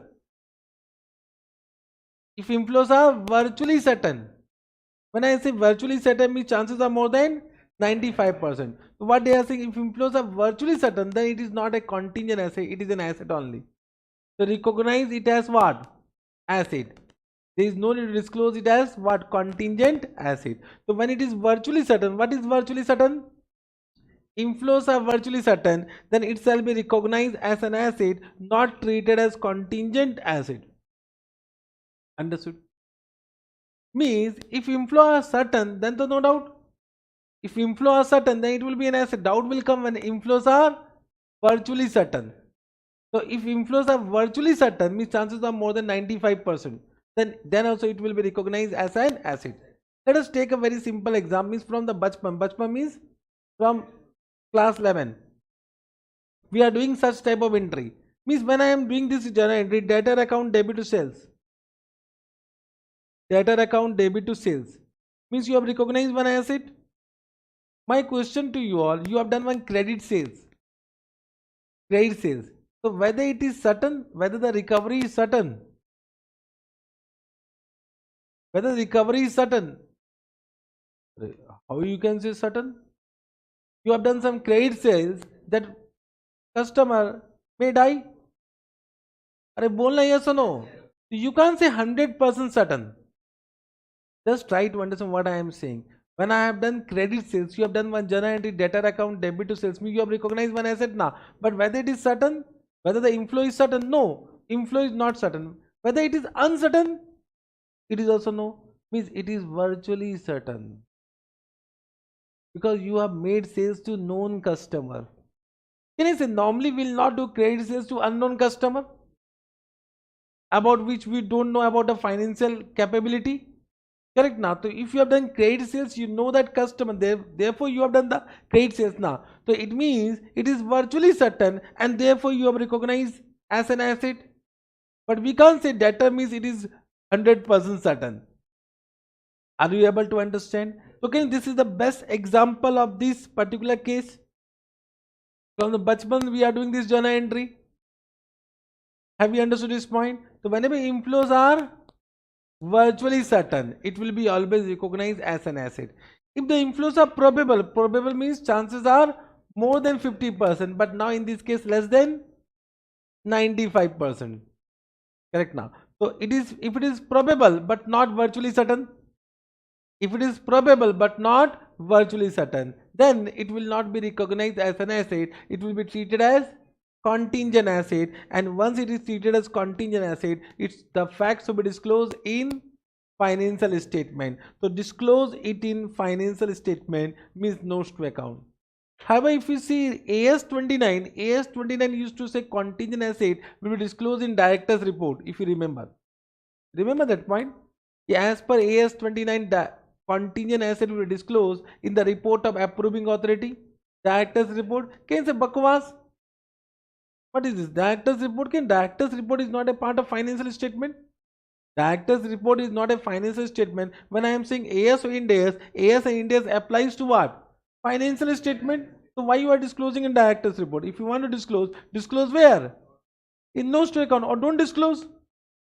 Correct now. So that was bakwas. That is corrected in Ind AS. Whatever disclosure if you want to give in notes to account only. So it will disclose in notes to account. Difference between AS29 and Ind AS 37. But if it is not probable, so for asset means for inflow, what they are saying, no treatment required. Means can I say Ind AS 37 is strict for the recognition of asset due to conservatism principle only? Due to conservatism principle only. Understood? So if it is not probable, no treatment required. Have you understood? Means if I give a summary for this, summary, just try to understand summary. Outflow, inflow. When I am saying 100%, it becomes certain. Certain. So in this case, it is a liability, it is an asset. When I am saying more than 95%, means virtually certain. So can I say in this case, it is a provision only. But provision means liability only. I can write on liability now. Liability. It is an asset. But when I am saying more than 50% but less than 95%, it is also probable. In this case, provision means liability, but in this case, it is a contingent asset. Are we able to understand this point? Correct. When I am saying less than 50% but more than 5% means not probable. It is not probable. Then in this case, contingent liability, but in this case, no treatment. And when I am saying remote means less than 5%. In this case, no treatment, no treatment. I think this summary will give you more understanding, clear understanding. Have you understood this point? Got it? Yes. Now coming to measurement. Now measurement is very simple. From exam point of view, so if I will take two questions over. Now how to measure? Is whenever I am saying measurement, so it should be the best estimate. Means whatever estimation you are doing, it should be the reasonable estimation, reliable estimation. So what Ind AS 37 says that you should do best estimate of what? Expenditure required to settle the obligation, required to settle the obligation at the end of reporting period. At the end of reporting period. Correct? Means you need to estimate what? You need to estimate what expenditure which is required to settle on which date? At the end of current year reporting date. Current year reporting date. Means what they want to say, everyone. Just try to understand. Suppose this is 31st March. Correct? And there is a present obligation. And all other conditions are also satisfied. So you need to now do measurement. Correct? So can I say you do two measurement. One is timing measurement, one is payment amount measurement. Correct? So suppose now you know that the amount is payable after 3 years. After 3 years. And the amount of payment is 10 lakh. Means after 3 years, how much amount will be paid? 10 lakh. Now how this 10 lakh is measured, that you don't ask me right now. Suppose management estimated that after 3 years, 10 lakh is the amount which is payable. Correct? Understood? My question to you all, what amount of provision will be created? Apply your common sense. Have you understood the question? Once again I read. What they say, it is the best estimate of expenditure which is required to settle the obligation at the end of reporting period. Means how much amount will be settled on this date only? On 31st March, na? On 31st March 2022, let us assume. So what you will do? Can you say this 10 lakh is future value? But you want value as on this date. So what you will do? Can you see you will do discounting? Correct now. So you will discount this amount. And you will find out present value. Present value. Okay, the present value of this 10 lakh will be the amount of provision. Will be the amount of provision. Have you understood? Third difference. Ind AS 37 says discounted amount. AS 29 says undiscounted amount. AS 29 says 10 lakh. Ind AS 37 says present value of 10 lakh. Understood? Have you understood this point? Correct? Got it? Yes, sir. So I hope you have understood what they want to say about this particular point. It should be the best estimate of the expenditure which is required to settle the obligation at the end of reporting period. But sir, how will do this best estimation? Means how to estimate? How to estimate? To Ind AS 37 says that you need to rely on management judgment. Whatever management is saying, that is only the best estimate, because they only knows how much expenditure is required to be made. Correct? Means the estimation are determined by management judgment. Determined by management judgment. Means case this information will be given in exam only, because you can't expect what is the management judgment. So all information will be given in exam only as per the what is the expectation of management. Correct? So it should be determined based on management judgment. But what Ind AS 37 says that the judgment should be supported by some evidence. Supported by some evidence. So what does it need to be supported by? Either experience of past transaction, or a report of an expert, or any additional evidence provided by event occurring after reporting date. This is nothing but AS4, event occurring after balance sheet date, which is nothing but Ind AS 10 coming soon. Means after Ind AS 37 we'll do Ind AS 10 only. Means this third point I will explain under Ind AS 10. Is it understood? Whatever judgment you are forming, that judgment should be supported by either past transaction, experience of past transaction, or report of an expert. Either take the report of an expert. Understood? Means for example, I have done announcement that whoever scored more than 90% mark, I will refund 50% fees. So can I say, as per the past batches, I will say that out of 100, only 5% students score 90. So I will create for this current batch 5% of student only. Are you getting what I am saying? That is what, based on my past experience. Understood? Have you understood? Correct. So can you say how to make best estimate? You understood? The third question arises, how to do measurement, how to calculate the amount. Now this measurement is based on two conditions. How to measure? What Ind AS 37 says that when obligation involve large population, I mean just try to understand. I have done an announcement. So suppose there are 100 students, so this become large population.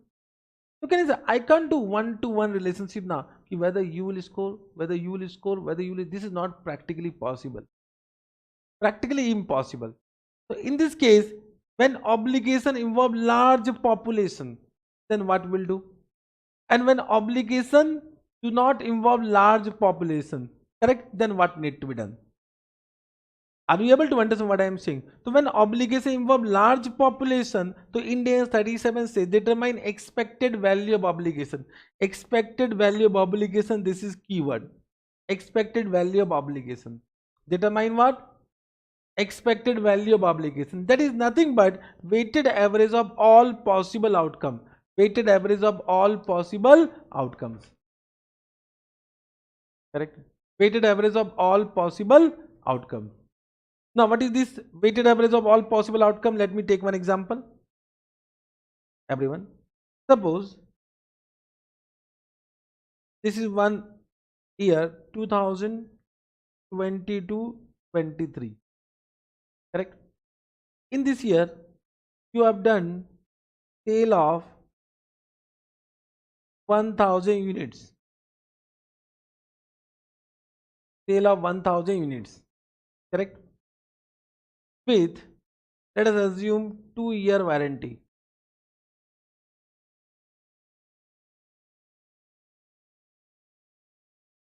Two-year warranty, correct, understood. Now if you have done sale of 1000 units, large population with 2-year warranty, means if suppose any defect occur, so you have an obligation to, what, rectify that defect. So if you have an obligation to rectify that defect, there is an outflow of resource which will happen in future. Are you able to understand? So can Ind AS 37 applicable? If all the three conditions are satisfied, you should create a provision for warranty. Are you able to understand? So of course you should create provision for warranty, but how to measure, now we are understanding, correct. So can I say it will depend upon either past transaction or report of an expert. Normally this type of case depends upon past transactions. So can I say, let us assume as per management, based on the past experience, some information will be given in the question. And as per the information given in the question, it is given that 60% customer will come with no defect. Are you getting what I am saying? 30% customer will come with minor defect,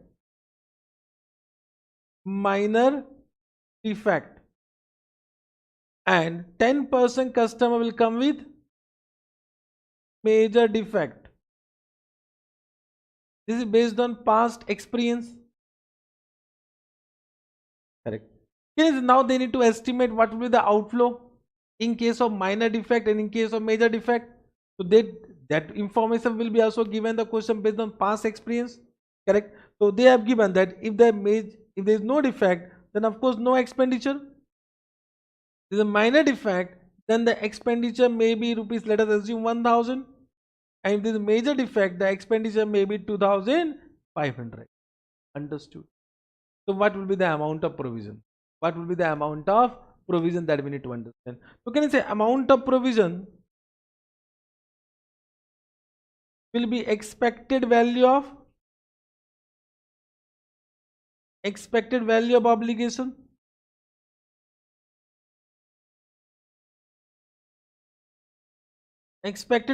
value of obligation means weighted average of all possible outcome. So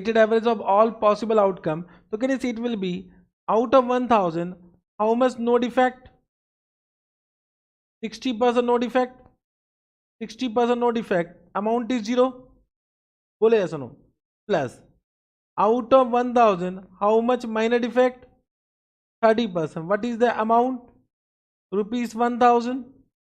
Are you able to understand what I am doing? Plus out of 1000, how much major defect? 10%. What is the amount? Amount is 2500. Understood? So this become how much? Can you give me the amount? If you have calculator, can you calculate it? Bolo? Don't have calculator? They bring calculator. This is accounts class, not law class. I know. Exam also you'll forget. Fast. What is the amount? Total 5 lakh. I'm assuming it is correct, huh? 5,50,000. Correct only, na? So can you say this become what? Expected value of obligation. But this is undiscounted amount. Correct. Of course, can I say we should also calculate present value of this? Then it become the amount of provision. Correct. So this is undiscounted amount and provision will be discounted amount. So we should find out what? Present value. If the rate of interest is given, you can discount it. The rate of interest is given, you can discount it, na? Correct. Understood. If an exam rate of interest not given, ignore discounting. Got it? Very simple. Same question have been asked in exam. Then lollipop question. Lollipop question or not? Arey bolna. The same question is asked in exam, lollipop or not?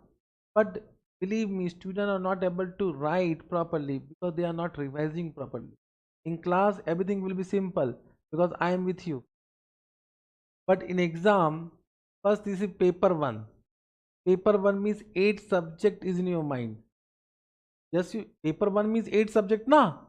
And out of 8 subject in there's 37 you need to process it. And if you can't process it, this will become difficult. Correct? So consistent revision required. If you can revise it, very simple. If you forget, you can't retain it, then difficult. Got it? Second, this point you have understood when obligation involve large population. Second, when there is a single obligation, you understood? Single obligation in bracket item with two possible outcome.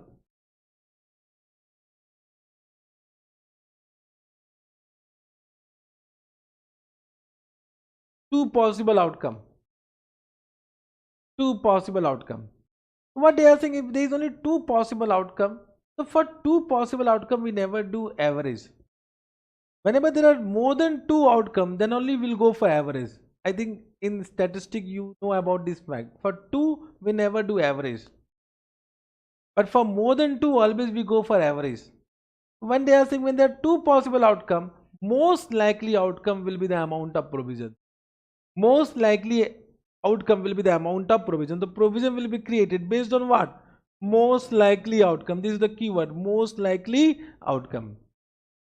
Have you understood? Let me take one question. However, this type of question has not been given in ICS study material. Means ICS study material they have given this question, but till now they have not given this question based on the second point. But let us understand. Suppose on 31st March, one case is pending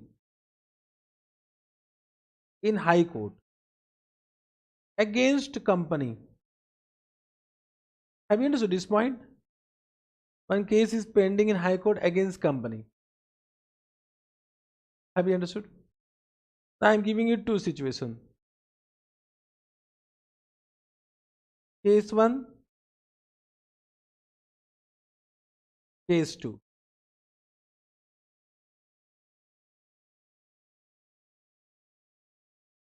Correct? Case 1, case 2. Means as per expert means lawyer. Correct? They said 70% chance of low damages. Amount is 2 lakh.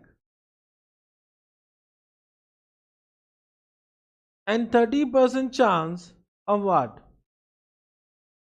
High damages. Means if the case is decided against company, this much compensation is payable. Correct now? So this is what, suppose 10 lakh.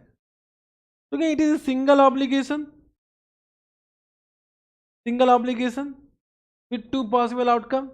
Whenever two possible outcome, you will take what? Most likely amount. Most likely outcome. Most likely outcome. So in this case, the amount of provision will be equal to what? Amount of provision will be equal to 2 lakh. And of course, it should be discounted. Means if what is given, rate of discount is given, you can discount it. Have you understood? Correct? Have you understood? This is known as most likely outcome method. But if I say case number 2, they have given 60% chance of low damages, 2 lakh, 20% chance of high damages, 10 lakh, and they are also giving 20% chance of no damages. Correct now? Nil amount. Quite possible. So in this case, there are three possible outcomes. Whenever three possible outcome, you will not go for most likely amount. Now you need to go do what? Weighted average. So in this case, provision will be equal to what? You only say it will be 2 lakh 60%. 2 lakh into 60% na, plus 10 lakh into 20%. Correct? Will be equal to what? How much? Lakh. 3,80,000. Correct? So this will be the amount of provision. Have you understood?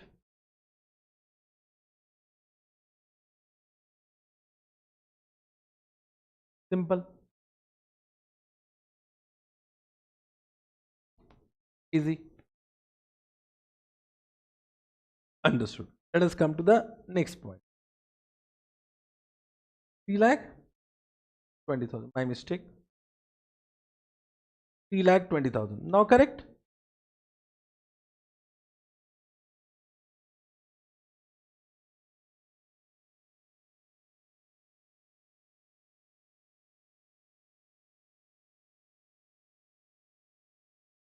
Okay. Understood. Now there are some small point. Point number D.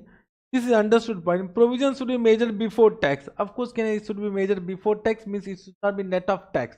Why? Because provision is charged against profit before tax.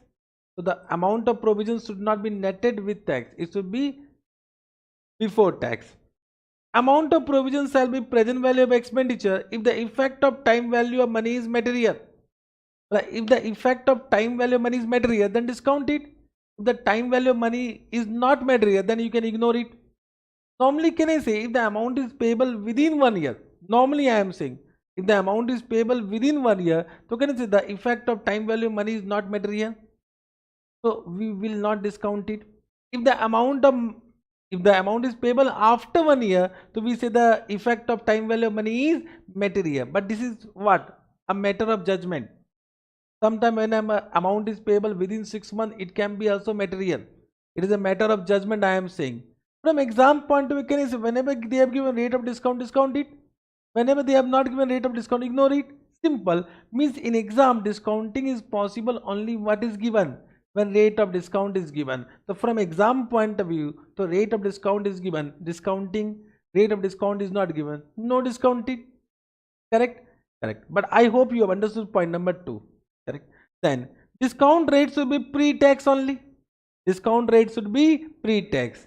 It should not be post-tax. It should be pre-tax. Then last point, gain from expected sale of assets shall not be taken into account for measurement of provision. Means while you are creating provision, so any gain from sale of assets should be ignored. Means gain from sale of asset will be covered in some other chapter. Means when I am saying gain from sale of asset can be PP, property, plant and equipment. So this gain will be covered under Ind AS 16 now. This will be covered under Ind AS 16. So what they want to say that any expected any gain from sale of assets should be ignored while calculating the amount of provision. Means you should not consider that gain while calculating the amount of provision. Understood? Got it? Correct. Point number E, risk and uncertainties. Risk and uncertainties. Just try to understand. I don't know whether it is important or not important from exam point of view. But then also I need to explain. Just try to understand whatever estimation right now we have done, that is based on past experience. But the amount is payable in future. So can I say it may be affected by some uncertainties in future? Correct now. There may be some uncertainties in future. So what Ind AS 37 says that whatever amount you are estimating, that should be given the effect of that risk and uncertainties also. Means you should also consider the risk and uncertainties which surround that transactions. Correct? Which are which are surrounding that transaction or event. And because of that risk and uncertainty, some adjustment is required while calculating the amount of provision. How to make such adjustment, that we need to understand. How to make such adjustment, that we need to understand what they want to say. The risk and uncertainties that surround that surround many events and circumstances shall be taken into account in reaching the best estimate of provision. In simple word, we should consider the risk and uncertainties. Correct. A risk adjustment should be made for the amount that the entity would pay in excess of expected present value of outflow due to uncertainty attached with the actual outcome. Means whatever present value you have calculated, that amount of actual payment may be in excess of that expected amount. So therefore we should do some risk adjustment. How to make that risk adjustment, that we need to understand. So what they are saying, risk adjustment can be accounted in any of the following three ways. Any of the following three ways. Let me explain with this example. We have taken this example. Correct. So how to make risk adjustment? Suppose this information is based on past experience. Correct. But there will be some risk and uncertainties in future. So how to make a risk adjustment? Correct. Are you able to understand? So either can I say will increase the outflow. Either you do some adjustment in this amount. Because this was 1000 based on past experience. But expenditure will happen in future now. So this may increase or not. This may increase. So either do some adjustment in outflow. Correct. Or can I say this present value, whatever present value you have calculated, this present value should be increased directly. Whatever present value you have calculated, increase by some amount. Correct. Or can I say whatever rate of discount you have taken, should be adjusted. Rate of discount should be adjusted, or you do some adjustment in rate of discount. Either of these can be done. Either of these three can be done for giving the effect of risk and uncertainties. Correct. Means in exam, one of the ways will be given. They will say increase the outflow by 5%. So you will do 1000 plus 5%, 2500 plus 5%, and then make the weighted average. Or they will say increase the present value by 10%. So you increase the present value by 10%. Whatever is given, that you will do. Have you understood? So what Ind AS 37 says, now you will understand with this example. Risk adjustment can be done in the following ways: by adding it to expected present value of future outflow, or by adjusting the estimate of future outflow, or by adjusting the discount rate. Don't worry, all information will be given the question. Only to apply it. Simple. Correct. Understood. Let me take one question. Good question, so that you can feel that yes, I am taking some question also.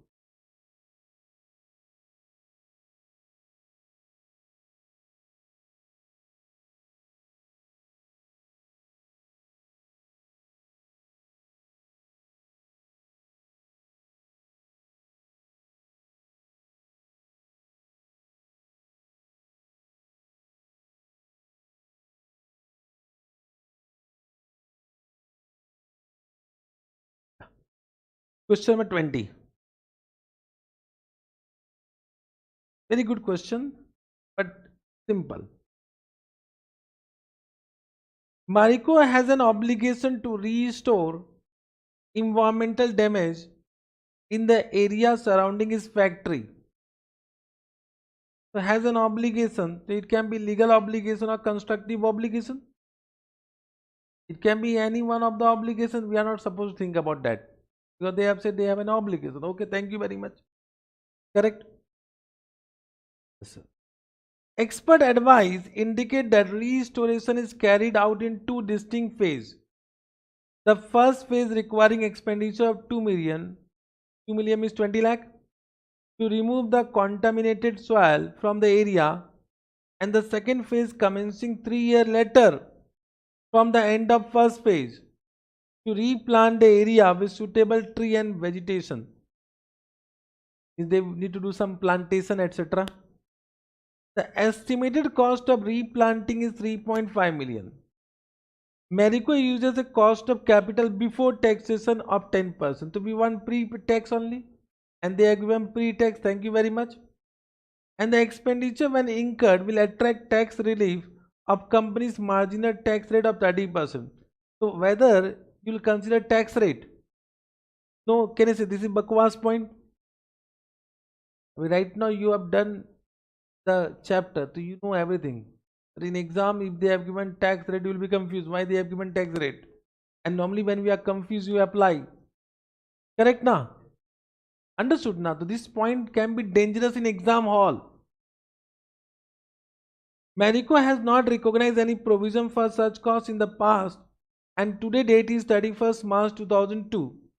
The first phase of the cleanup will commence in a few months' time and will be completed on 31st March 2003, means after 1 year from balance sheet date, when the first payment of 2 million will be made.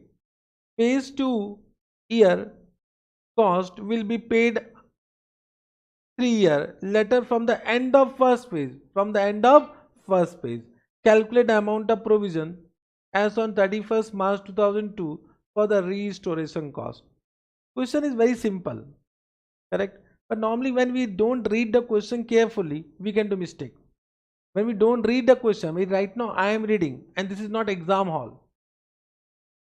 First I am reading and this is not exam hall. In exam you read and there will be exam pressure. Correct now? Because there will be time limit. So same question in exam hall can be dangerous if we don't read it carefully. Got it?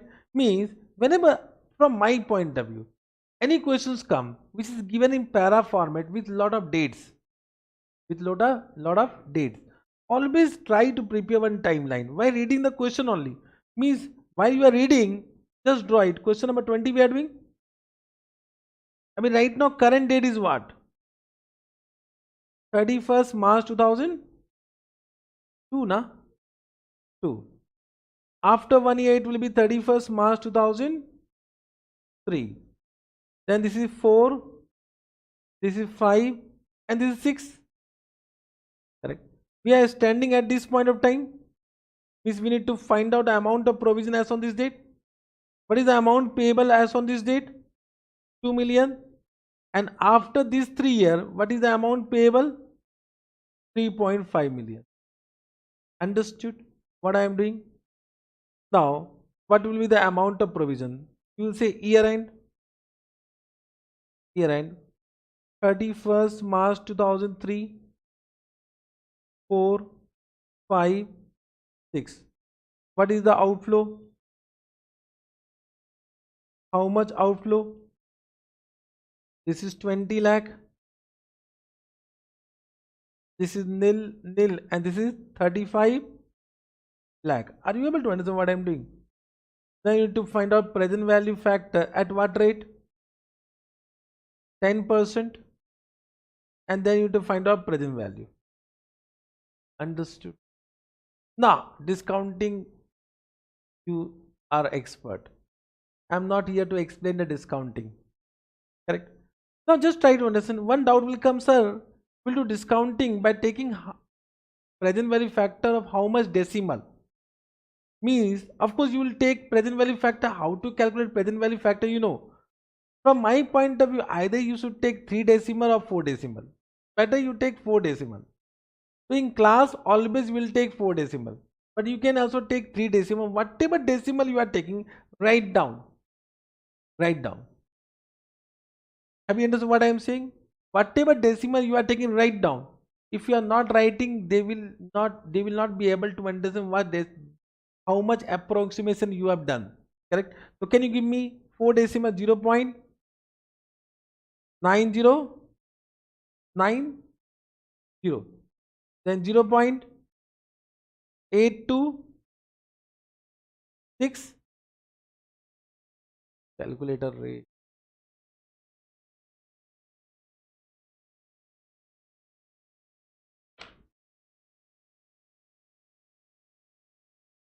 Eight to six, one na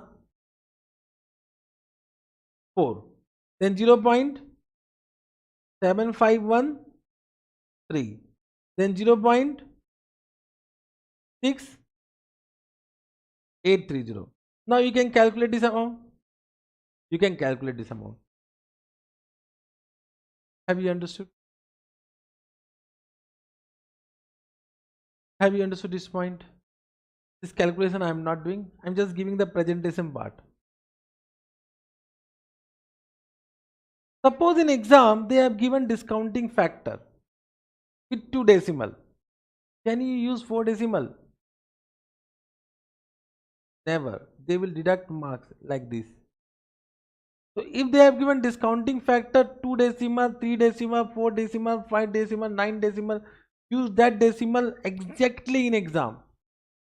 But if the question is silent, then calculate by using 3 decimal, 4 decimal, whatever decimal, but whatever decimal you are using, just write down. Got it? Got it? This point I will not repeat every time, because now accounting become discounting. In every chapter we will do discounting. Understood? Correct. This much you have understood. Simple question. Simple. This to amount you can calculate na. Because they have used 3 decimal na. Now you can't do magnification key for this question 3 decimal, for other question 4 decimal. So either you take 3 or 4, your choice. But whatever you are using, write down. Got it? This also you have understood. Correct? Point number E understood. So how to do measurement you have understood. Got it? Now it means almost in days 37 completed. Almost. But there are 4 special points. This 4 special point once I complete, in days 37 is over. This 4 special point is actually a point of common sense. Now if you have whatever we have done, if you apply that, these points are very easy. Correct? So right, what I will do, this special point I will discuss as a case study. You need to say what need to be done in that special circumstances. Means suppose a questions come and you forget this special point, you apply your common sense and do it. Correct. First special point is what? Reimbursement. Reimbursement means what? If whatever expenditure will be incurred in future to settle the obligation for which you have created a provision. Means for provision means what? Any obligation arising from past event which will be settled in future through outflow of resource. So for that expenditure you have created provision if all the 3 conditions are satisfied. But whatever expenditure will be incurred, that might be reimbursed by third party. So if it will be reimbursed by third party, now 2 questions will arise. Whether provision is required. First question, if required, what will do about reimbursement? Okay?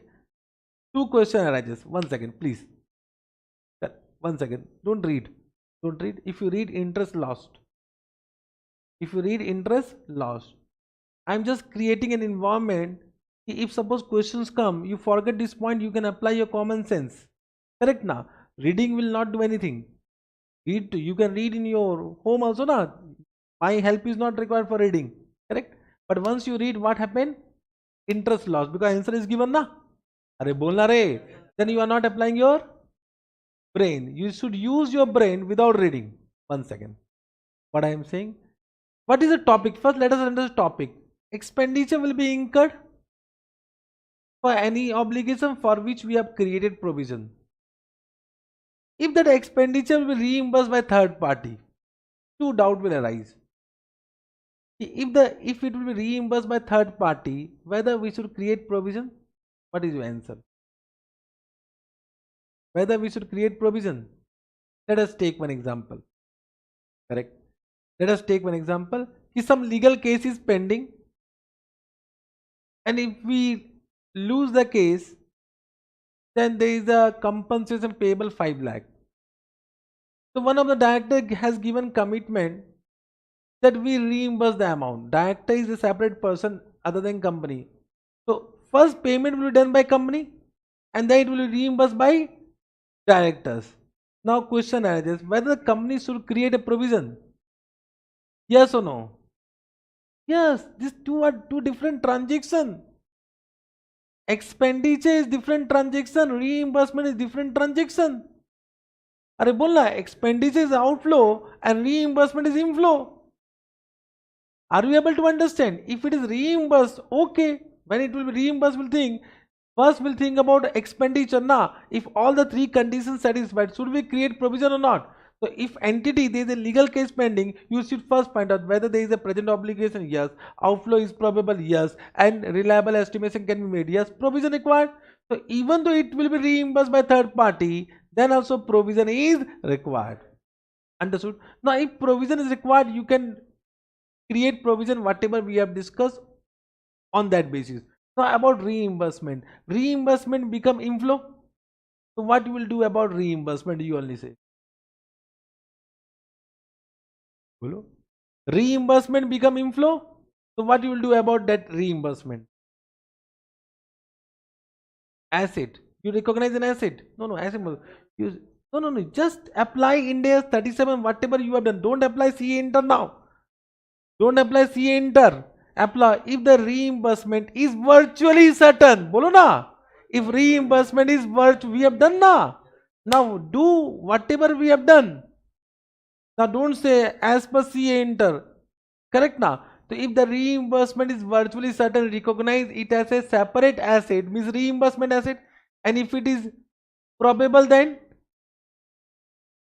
it should be disclosed as contingent asset. And if it is not probable, then no treatment required. Same thing is given. Understood? Are bolna re? So can I say we have done whatever we have applied, whatever we have done? So this special case, you need to apply whatever we have done till now. Correct? So what they want to say? Reimbursement means when expenditure is required to be settled, is expected to be reimbursed by third party. This third party can be insurance company. This third party can be insurance company. Understood? What they said, if reimbursement is virtually certain, means chances are more than 95%. Correct? Chances are more than 95%. What they are saying, recognize reimbursement as a separate asset. As a separate asset in balance sheet. Means you can't set off with the amount of provision. Means in balance sheet, write down provision separately and reimbursement asset separately. So it will be recognized as a separate asset in balance sheet. You can't set off with what? The amount of provision. Understood? However, in SOPL, such amount is set off against the amount of provision and the net amount is shown in PL. Means in PL, net expense will be shown. Means in SOPL, what you will do? In SOPL, the amount of provision will be reduced by what? Reimbursement asset, and the net amount will be shown as an expense. This is SOPL, huh? And the first one is what? Balance sheet. So in balance sheet, it will be recognized as a separate asset, but in SOPL, net amount will be shown as an expense. Correct? Can you see in any case, reimbursement asset should not exceed the amount of provision? Either it will be equal to the amount of provision or less than the amount of provision, but it should not exceed what? The amount of provision. Understood point? Understood point na? So amount recognized as reimbursement assets should not exceed the amount of provision. Understood? Have you understood? These all special points are very important from exam point of view because question may be asked from these special points. First, understood? If it is not virtually certain, so either it will be probable or not probable. Correct? Not recognized as an asset means do not recognize such reimbursement as an asset in balance sheet. Correct? But if the inflow is probable, expected reimbursement should be disclosed in notes to account as contingent asset. As contingent asset. Understood? Have you understood? Follow. Simple. Simple now. Let me take one question.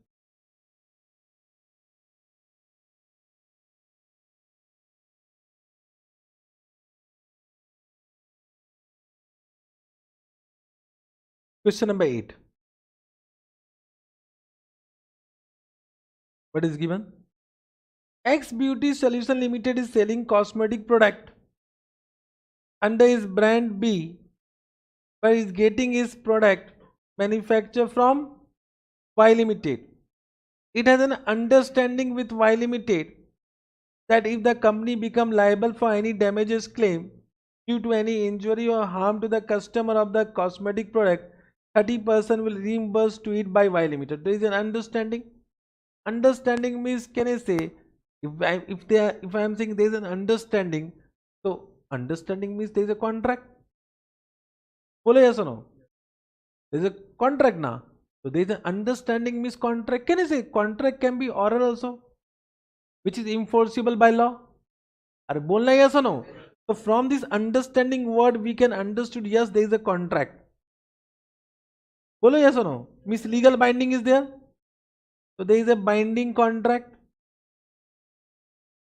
Are you able to understand what I am saying? Each word is important from examination point of view.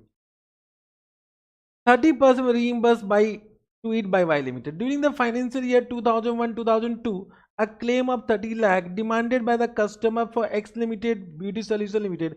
How should X Beauty Solution Limited account for the claim that become payable? My question to you all, if they say claim is demanded, so of course can I say there is a present obligation arising from past event? Outflow is probable, amount can be estimated. We should create an amount of provision, but we should create an amount of provision of 30 lakh or 70% of 30 lakh. 30 lakh. So we should create a provision of 30 lakh. Now coming to reimbursement. Reimbursement is 30% of 30 lakh. How much? Reimbursement is 30% of 30 lakh, means 9 lakh. So should we create a asset for this? Should we recognize an asset for this? So guys, when I am saying understanding means binding contract. It is virtually certain. It is virtually certain that reimbursement will be made. So if it is virtually certain that reimbursement will be made, it should be recognized as a separate reimbursement asset of an amount equal to 9 lakh. But in SOPL, how much expense will be recognized? 21 lakh. Understood? Simple question. But if you can retain this point, then only you can write down. Very simple. Super simple or not. But if you forget, you will say 21 lakh amount of provision. Most of the student will say that only. Bolna yes or no? Most of 99% student will say what? 21 lakh. Because understood? Simple. But simple question or not? Simple. Coming to next point. Future operating loss. Future operating loss. I'll create one example. Don't read, please don't read. I am just reading heading. You are not supposed to read the content. Once you read the content, interest lost. I will create example. You apply your common sense. Chalega? Chalo. So I am just creating one example. So we are discussing about future operating loss. Suppose you have two factory. Factory 1, factory 2. Correct? Factory 1 is a profit making. Factory 2 is loss making. Correct? Understood? Now, loss making, and what you have estimated in the future 2 year,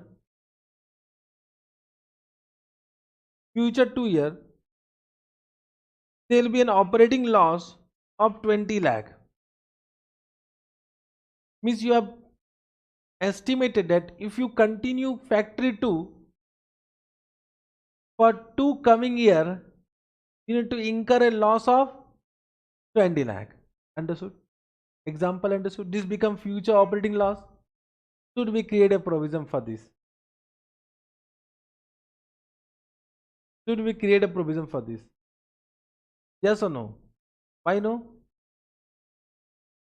It is not because of past event. Very good. Case it is based on future event. Till now you have not done business. Business will be done in future. So it is based on future event. So I will say Ind AS 37 is not applicable only. So for this future operating loss, you will not create any provision. There is no need to disclose contingent liability also. Correct? So I will say Ind AS 37 is not applicable only. So for any future operating loss, provision will not be recognized. Got it? Simple. Can we move? Can we move? Yes. Next point. Coming to executory contract. Do you know about executory contract? Contract act you have done. Executory contract means what? Any contract which is performed either partially by both the parties or not yet performed by both the parties. This is known as executory contract. Correct? Means which is not yet performed by both the parties. Obligation has not been performed by both the parties, or it is performed partially by both the parties. That is known as executory contract. Correct? Now one question arises, if there is some executory contract, whether Ind AS 37 will be applicable to that contract or not. Let me take one example. Executory contract. Suppose you have done one contract. You have done one contract to buy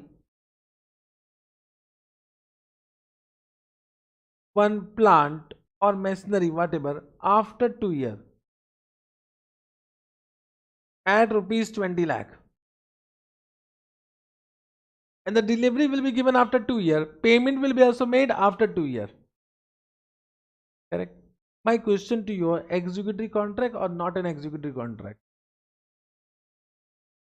You have done contract right now that you will buy a machinery after 2 years at rupees 20 lakh. So can I say both party has not performed their part of obligation? One party has not paid the amount, other party has not delivered the machinery. So it become an executory contract or not? Yes. But there is a contract to pay how much? 20 lakh. Should we create a liability? Should we create a liability?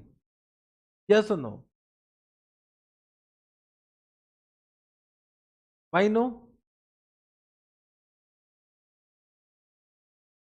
Once again, this is not because of past. Machinery will be delivered afterward. 2 years. So can I say it is what? Future event, based on future event only. Therefore, Ind AS 37 clearly mentioned that Ind AS 37 is not applicable to what? Executory contract.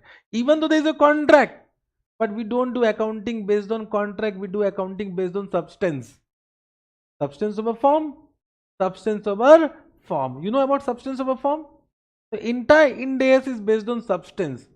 Even though you have made one contract to pay 2 lakh, but can I say it will be payable only once machinery is delivered. So it is based on future event, and therefore Ind AS 37 is not applicable. Understood? So what Ind AS 37 says, that Ind AS 37 is not applicable to executory contract unless it become onerous. Unless it become onerous. So now we need to understand what is onerous contract. Means when this contract will become onerous. When this contract will become onerous, that I need to explain. Are you able to understand? Means once this contract will become onerous, what is applicable? Ind AS 37 is applicable. Correct? Understood what I am saying? Suppose the contract was done on 1/4/2022, and right now it is 31st March 2023, and the delivery will be done on 31st March 2024. Quite possible. 2 year हो गया ना? Now what happened? In this year only, management decided to change the production method. Change the production method. Understood now? Change the production method. Management decided to change the production method. Now because they have decided, means they have changed, not decided, they have changed the production method. Once they change the production method, now that machinery is no more required. Quite possible. Quite possible now. Now that machinery is no more required. Now just try to understand, when I am saying contract become binding contract. So whether it can be cancelled, whether this contract can be cancelled, it cannot be cancelled. Just try to understand. Normally a contract are always non-cancellable contract. What is the meaning of non-cancellable contract? Non-cancellable contract are those contracts which can be cancelled upon payment of penalty. Because any contract can be cancelled. But non-cancelable contract are those contracts which can be cancelled upon payment of penalty. So when I am saying contract, it is non-cancelable only. And if you want to cancel, you need to pay penalty. But just try to understand, if it is a non-cancelable contract, means binding contract, but now we don't require this machinery. But after 2 years, machinery will be delivered and you need to pay what? You need to pay what? 20 lakh? Means can I say the cost of meeting that obligation is more than expected benefit from such machinery? Means benefit is zero now. Or you can sell it at a scrap value. Means even though machinery is delivered, that is no more of any use. Okay, the cost of meeting that obligation is more than the expected benefit from such contract. When this is the case, the contract become what? Onerous. The contract become onerous. So what Ind AS 37 says that once the contract become onerous, apply Ind AS 37 and calculate provision based on unavoidable cost. Means the amount of provision will be equal to unavoidable cost, the cost which you cannot avoid. That much provision should be created. Correct. So can I say in this case what will be the unavoidable cost? You only say. Means what will be the amount of provision? Provision will be equal to lower of what? Point number A. What is the cost of meeting the obligation? 20 lakh. Minus, can I say, scrap value of machinery? Minus scrap value of machinery, if any. This is unavoidable cost. Or any penalty amount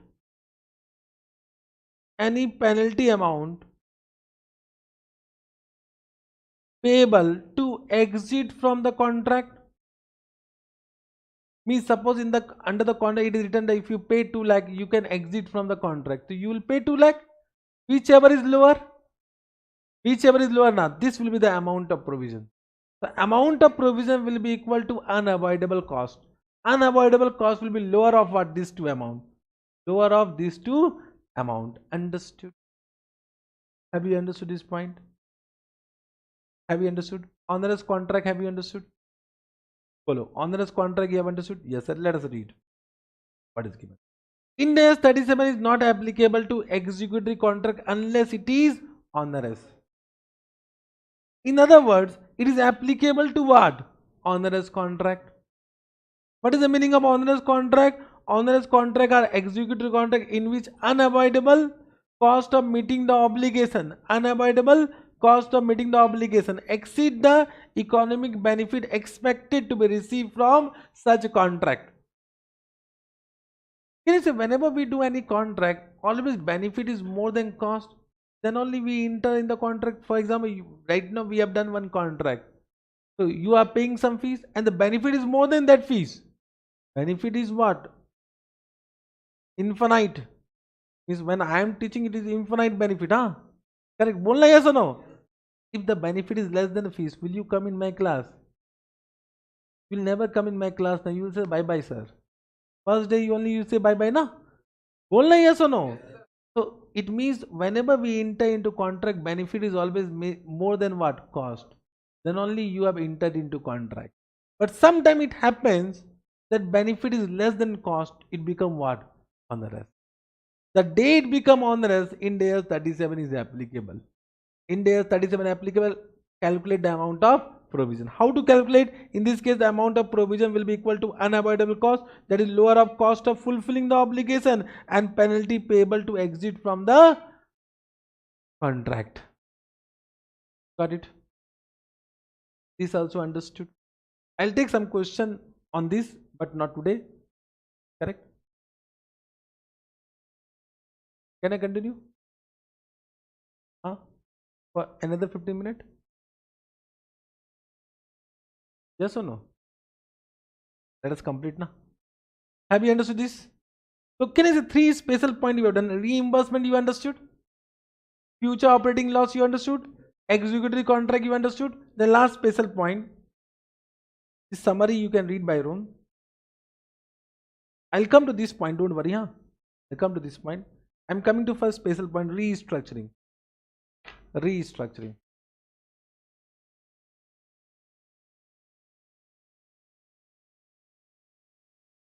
Restructuring. So there are four special points. Understood? First is what? Reinvestment. Second is future operating loss. Third is what?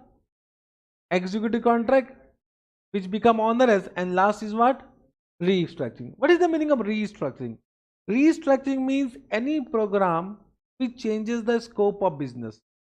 Which changes the scope of business. Correct? That is known as restructuring. For example, you have done amalgamation. Amalgamation is an example of what? Restructuring. Amalgamation, when we do amalgamation, means when we do merger, acquisition, etc., it will change the scope of business. So that is also one example of restructuring. When you have done internal reconstruction, that is also one example of what? Restructuring. So any program which changes the scope of business will be considered as restructuring. For example, I will take some more examples. For example, you want to close one factory. That is also what? Restructuring. You want to shift your location from one place to another place. That is also restructuring. Correct now? Are you getting? You want to discontinue one product. You want to discontinue one product. For example, I am teaching CA Foundation, CA Intern, CA Final. I want to discontinue CA Foundation right now. This is also restructuring. Correct now? So whenever we enter into a restructuring transaction, so can you say there will be some expenditure in future? So now one doubt will come, for that expenditure, should we create a provision or not? Doubt you understood? For example, let us take once again what they want to say. Everyone. Suppose this is 31st March. Now, here you decided, you miss management, huh? You miss management. Management decided to close one factory. I am seeing close one factory. I am not seeing close entire entity. Huh? If entity is liquidated, then no India's will be applicable. Then it is non-going concern. Nah? It becomes non-going concern. So I am saying one of the factories they have decided to close. One of the factory, not entire entity. Correct? So decided to close one factory. Understood? And this factory will be actually closed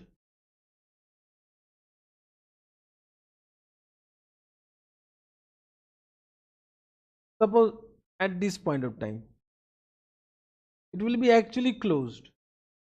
Now when it will be closed, there will be some expenditure which is directly related to this closure. For example, when the factory will be closed, you need to pay some compensation to employee. So there are some expenditure which is directly related to such closure. Directly related to such closure, na? Correct? Understood? Now you have decided to, now doubt is coming, whether Ind AS 37 is applicable. If applicable, how to calculate the amount of provision? This is the question. Understood? Have you understood this point? My question, first question is that you have decided to close the factory. Whether on 31st March, because provision we create always on 31st March, should we create provision? Bolo, yes or no? Yes or no?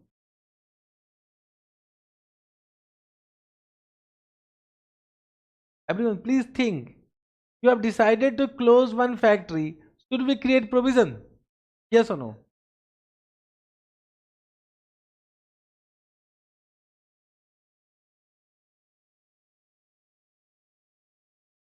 No? Yes. Yes or no?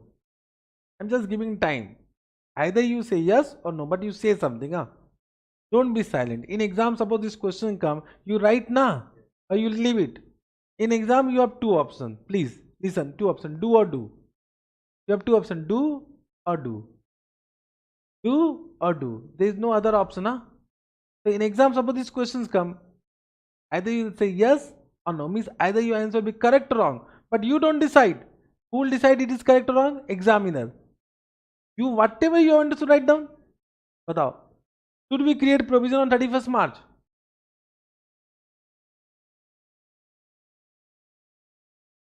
How many are saying yes? How many are saying no? Those who are saying no, why?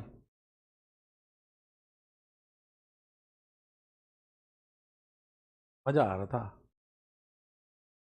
Please, whatever you have understood, say something, because I'm just inculcating one habit, that whatever you understood, try to convince the other party. You know what is the meaning of CA? CA are who? Who are CA? CA are those person who can convince anyone for any point, even though they are wrong. They can convince. They can convince. The CA. You come to me for any subject, even though I don't know, I will try to convince you. I will try to convince you. You know, have you go to office, so whether your CA knows all the works.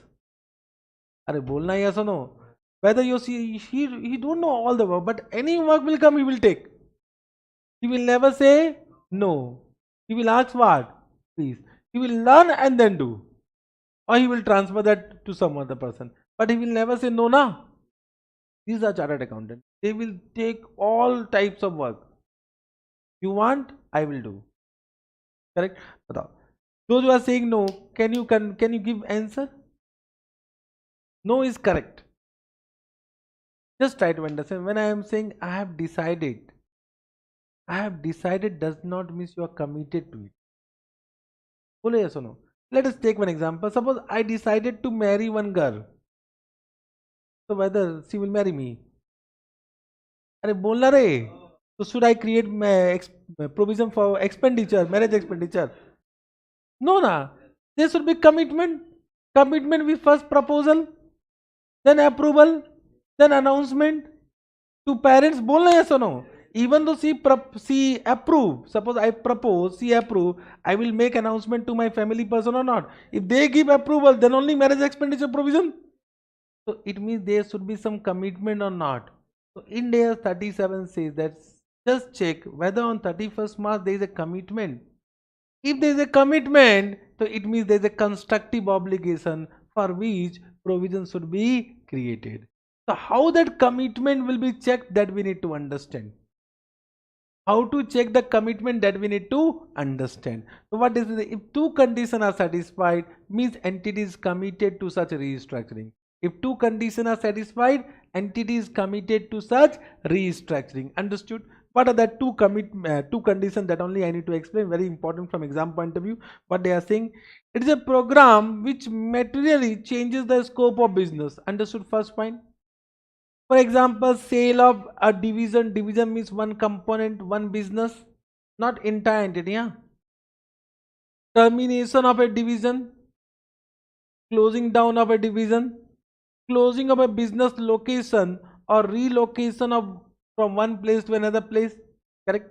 But when I am saying it is a program which changes the scope of business without affecting what? Without affecting what? Affecting GC. GC means going concern. Without affecting GC. If GC is affected, then it is not restructuring. Huh? If GC is affected, it is not restructuring. Are you able to understand what I am saying? Correct. First point you understood. Second point. A provision for restructuring costs is required when recognition criteria of provision are satisfied, means all three conditions are satisfied. First, second, third, three conditions. Correct. But can a first condition, there must be present obligation. Obligation can be either legal obligation or constructive obligation. In this case, always it will be constructive obligation. There cannot be legal obligation. Bolna yes or no? In this case, always constructive obligation. So what Ind AS 37 says, a constructive obligation for restructuring arises. A constructive obligation for restructuring arises when entity has a detailed formal plan for restructuring. Can I say we'll make detailed plan only when we are committed? You are doing detailed study. Why? Because you are committed to become CA. Otherwise, you will not come and you will not do detailed study, na? So just try to. Entity has a detailed formal plan of restructuring and means both the conditions need to be satisfied. Entity has started to implement such plan, means they have taken some action to implement such plan. For example, if they want to sell one division, so they have given one advertisement in newspaper for sale of division, means this will show their commitment. Correct?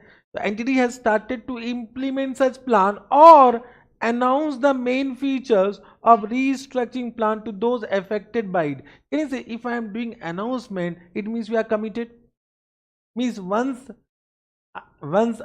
I propose one girl and she accepted it, so I will do announcement in Facebook from single to mingle. Bole yes or no? In your Facebook, it is single or mingle? Single only. Till छोड़. अरे I'm just kidding हाँ ठीक है. Entity has started to implement such plan and or announce such plan to those persons who are affected by such plan. So whenever announcement done, it means committed. Otherwise, we'll never do announcement. We'll never do announcement. So these two conditions, if both the conditions are satisfied, means there is a constructive obligation. This much you have understood. This much you have understood. The balance point will do tomorrow. Got it? Almost in days 37 completed. We'll take some questions. It will be completed. Okay. But today this much only. Thank you very much. We'll meet tomorrow. Till then, bye bye. Take care. Enjoy your remaining day.